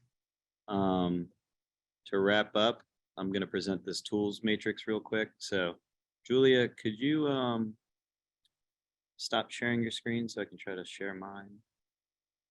Thank you.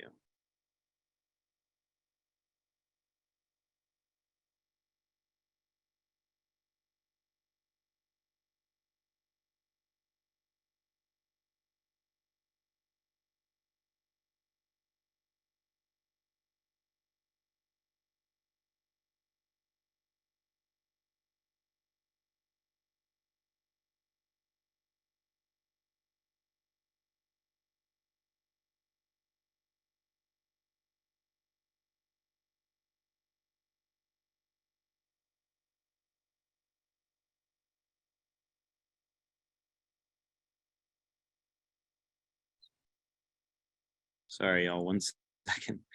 The screen sharing settings are different.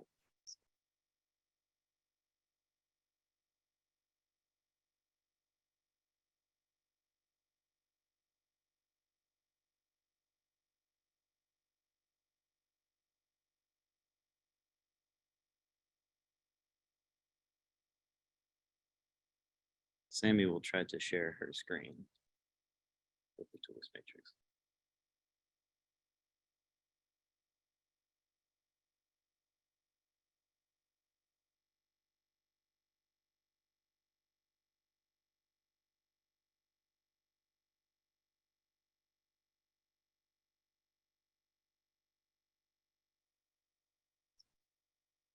So while Sammy's pulling that up, we often have the question from a lot of architects, you know, even we're doing sustainable design and we'd like to do building simulation and analyses to back that up. And they ask, you know, what is the best computer programs and software to use? So I created a tools matrix, a PDF with links for different softwares that send you to websites and resources. And I'm going to send that out after this to all the attendees, just as a resource.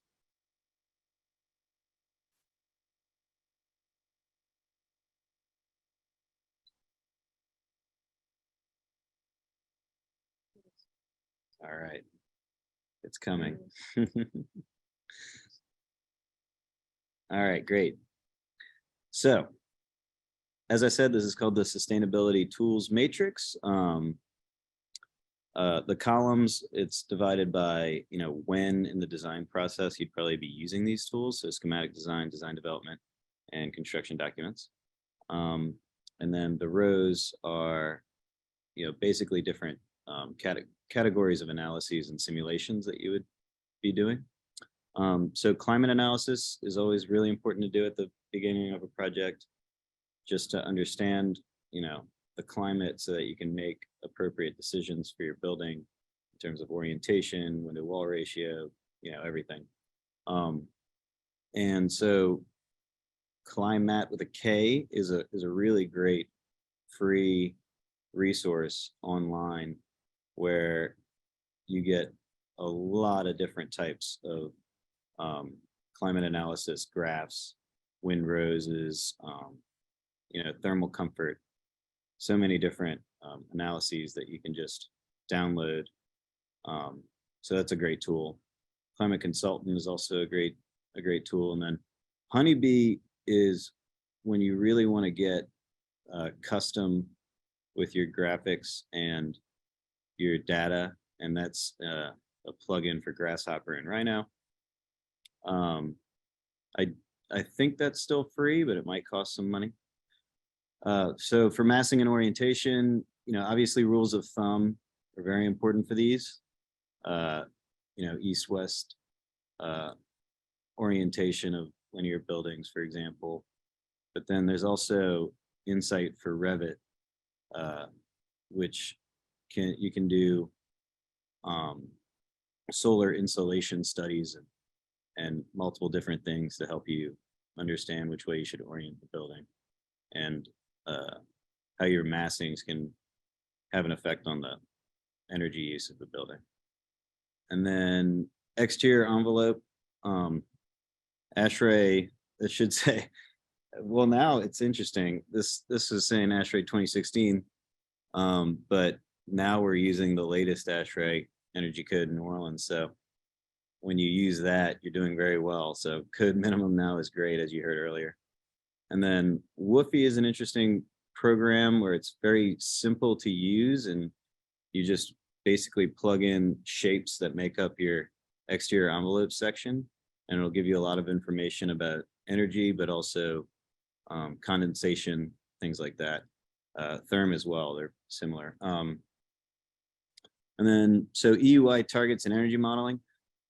Energy modeling is interesting because, in my opinion, the best thing to do is get great MEP consultants, MEP engineers that do energy modeling and can predict your EUI for you if they're experts.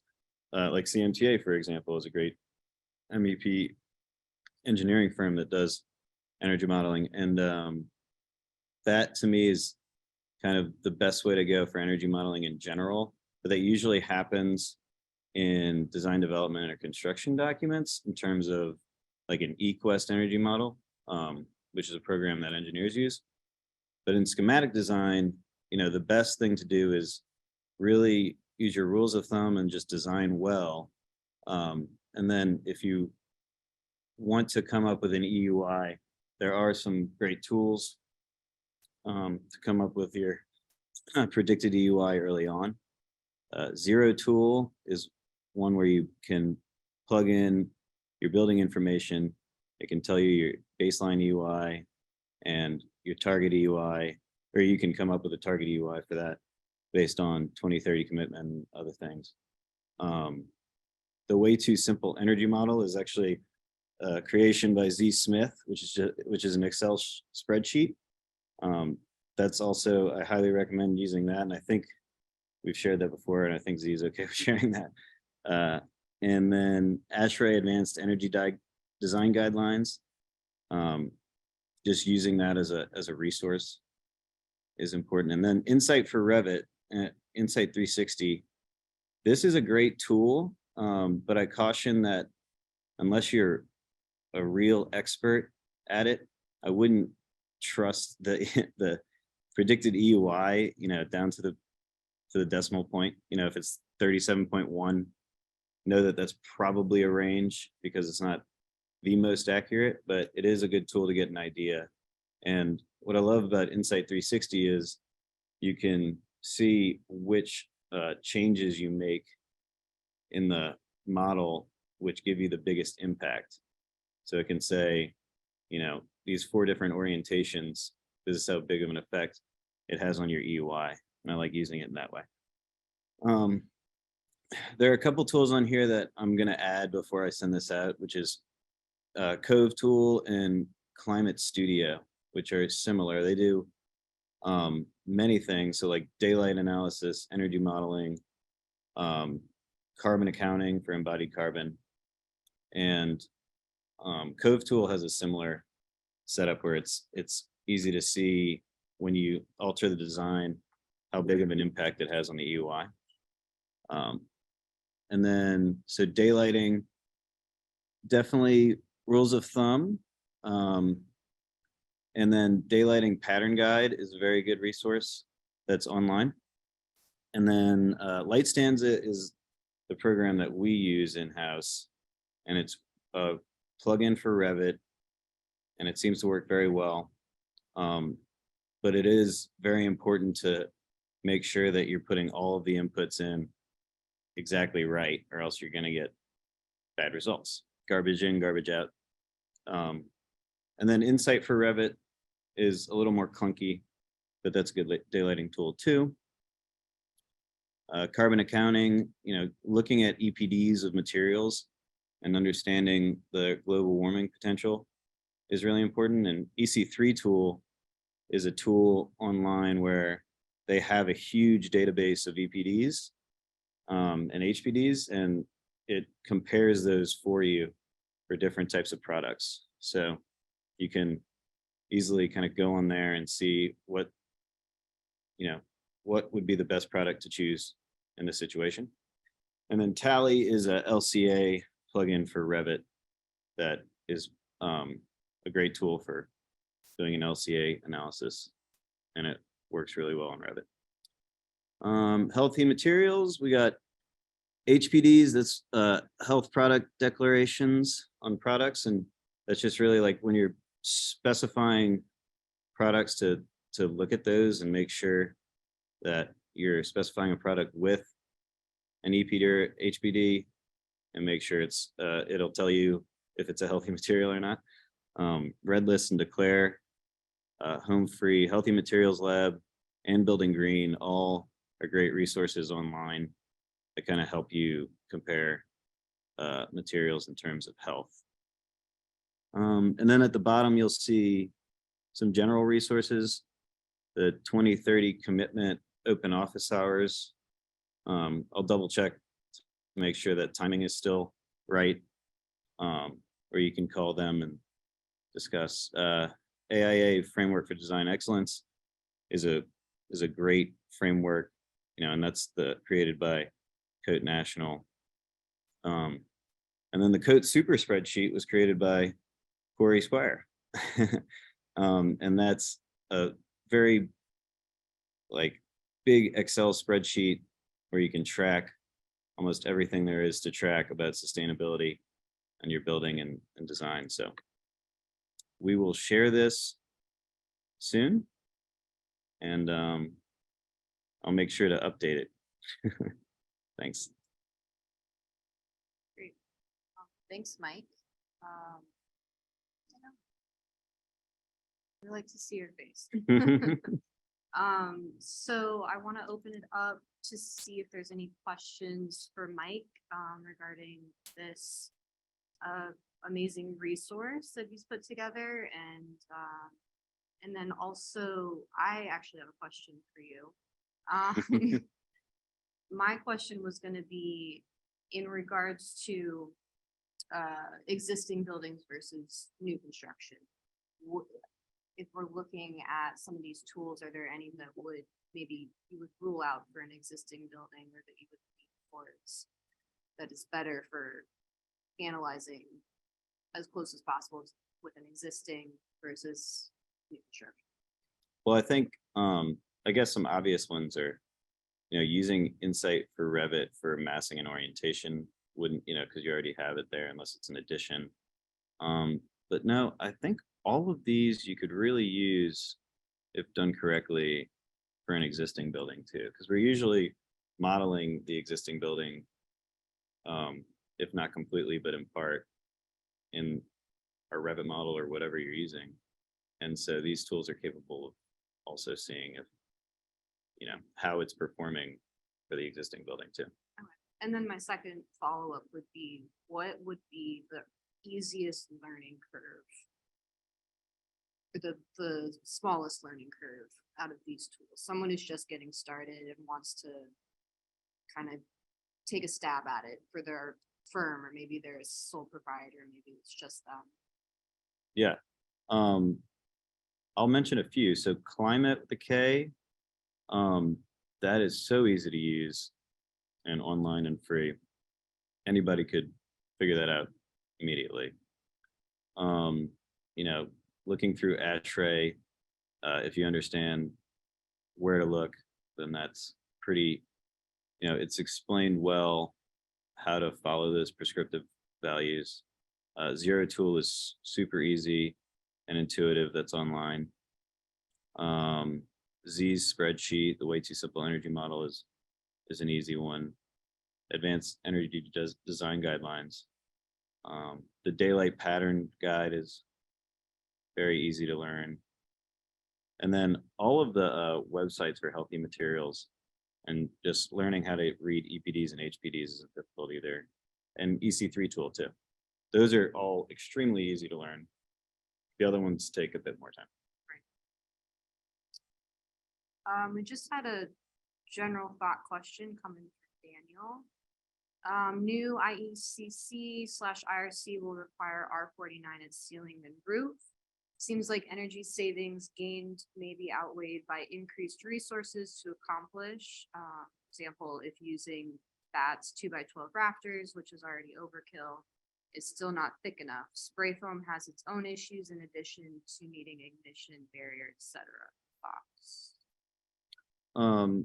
There's also a lot of embodied carbon in that much insulation in your roof. And I guess it totally depends on what climate zone that is. I'm not very familiar with the new IECC numbers, but in New Orleans, Z and I worked on this analysis of the convention center insulation, roof insulation, and Z put together the spreadsheet where we not only looked at the R value for the average R value for the insulation for the whole roof and how that affects energy and when it kind of tapers out and isn't making a big impact anymore, but also the global warming potential of that insulation, and where those intersect is kind of like the sweet spot. So, and it ended up being like R25. So yeah, I feel like that analysis should always be done, but you do have to hit the minimum of code. And so, yeah. So we have about 5 minutes left. Do we have any other questions from the audience, from attendees, or even from other panelists, to other panelists who haven't had an opportunity to speak to each other?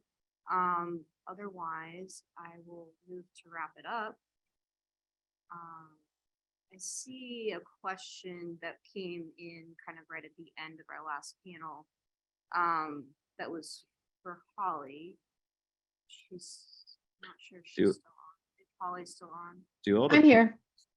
put their video on? Yeah. And the panelists and moderators that are left? Yeah. There was a question that says, how did your company's founders decide to be driven by sustainability? Sure. We were founded in 1979 in California, and it was just two gentlemen who were extremely focused on sustainability. And it's grown from there because it's extremely, lead, right? It's extremely market driven. It's the success of the built environment to move manufacturers forward as far as, embodied carbon and recycled content and everything sustainable is just, increased over and over again. So yeah, so we had an initiative, and we also definitely have responded to the market.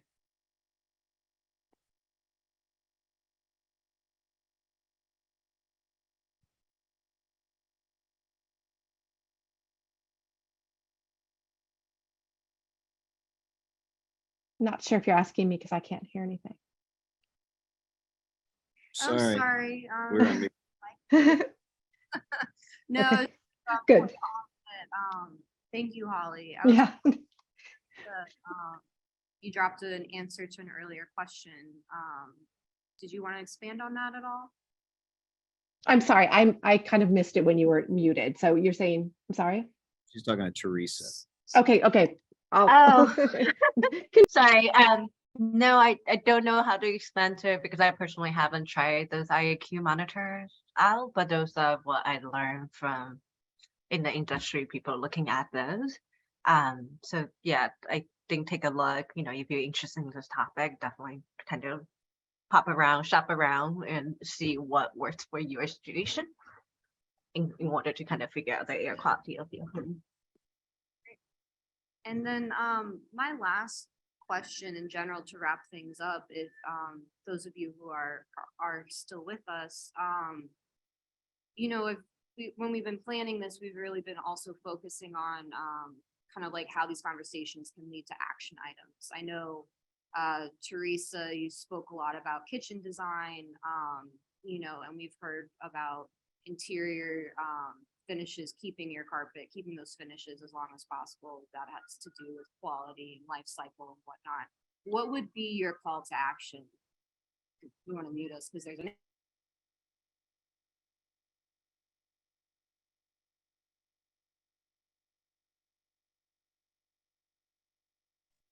sorry, that question's for everybody here.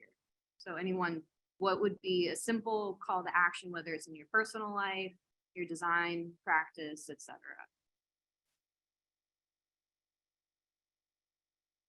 I think I mentioned it earlier in my presentation. I just think cooking is something everybody had to do. That's how you have to survive. So it's so easy to take in charge of what you eat, how you cook, right? Like you don't even need to count on your client to feel like you can empower yourself to do something. So I would just say that's like the quickest path to make you feel, make yourself and maybe all your surrounding community who have sort of like climate anxiety, you know, really want to do something about it. I think also earlier somebody talked about even just a choice of food, right? Like what you eat itself, not even the way you cook, like what you eat, what you consume, does have impact on the footprint. So yeah, take the action doing that. Don't be afraid. Try it out. If you fail. Like it's not that big deal, but try it out, and then you might find something new in there that you want to tell anybody else to join your effort.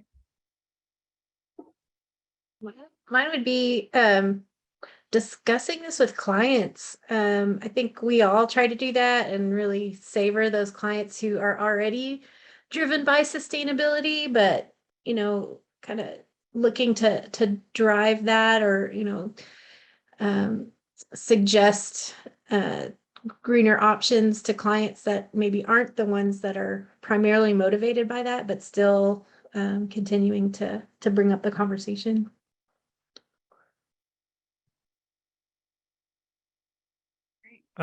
So I guess big scale is get everyone that you know at your firm or as part of your committee on the environment, which saying this, I need to do this for my own committee on the environment, to write your public utility commission and ask for renewable, green, clean energy, and that is your preference, so that all of our voices can be heard and get that change on big scale. And then little scale, just kind of do things.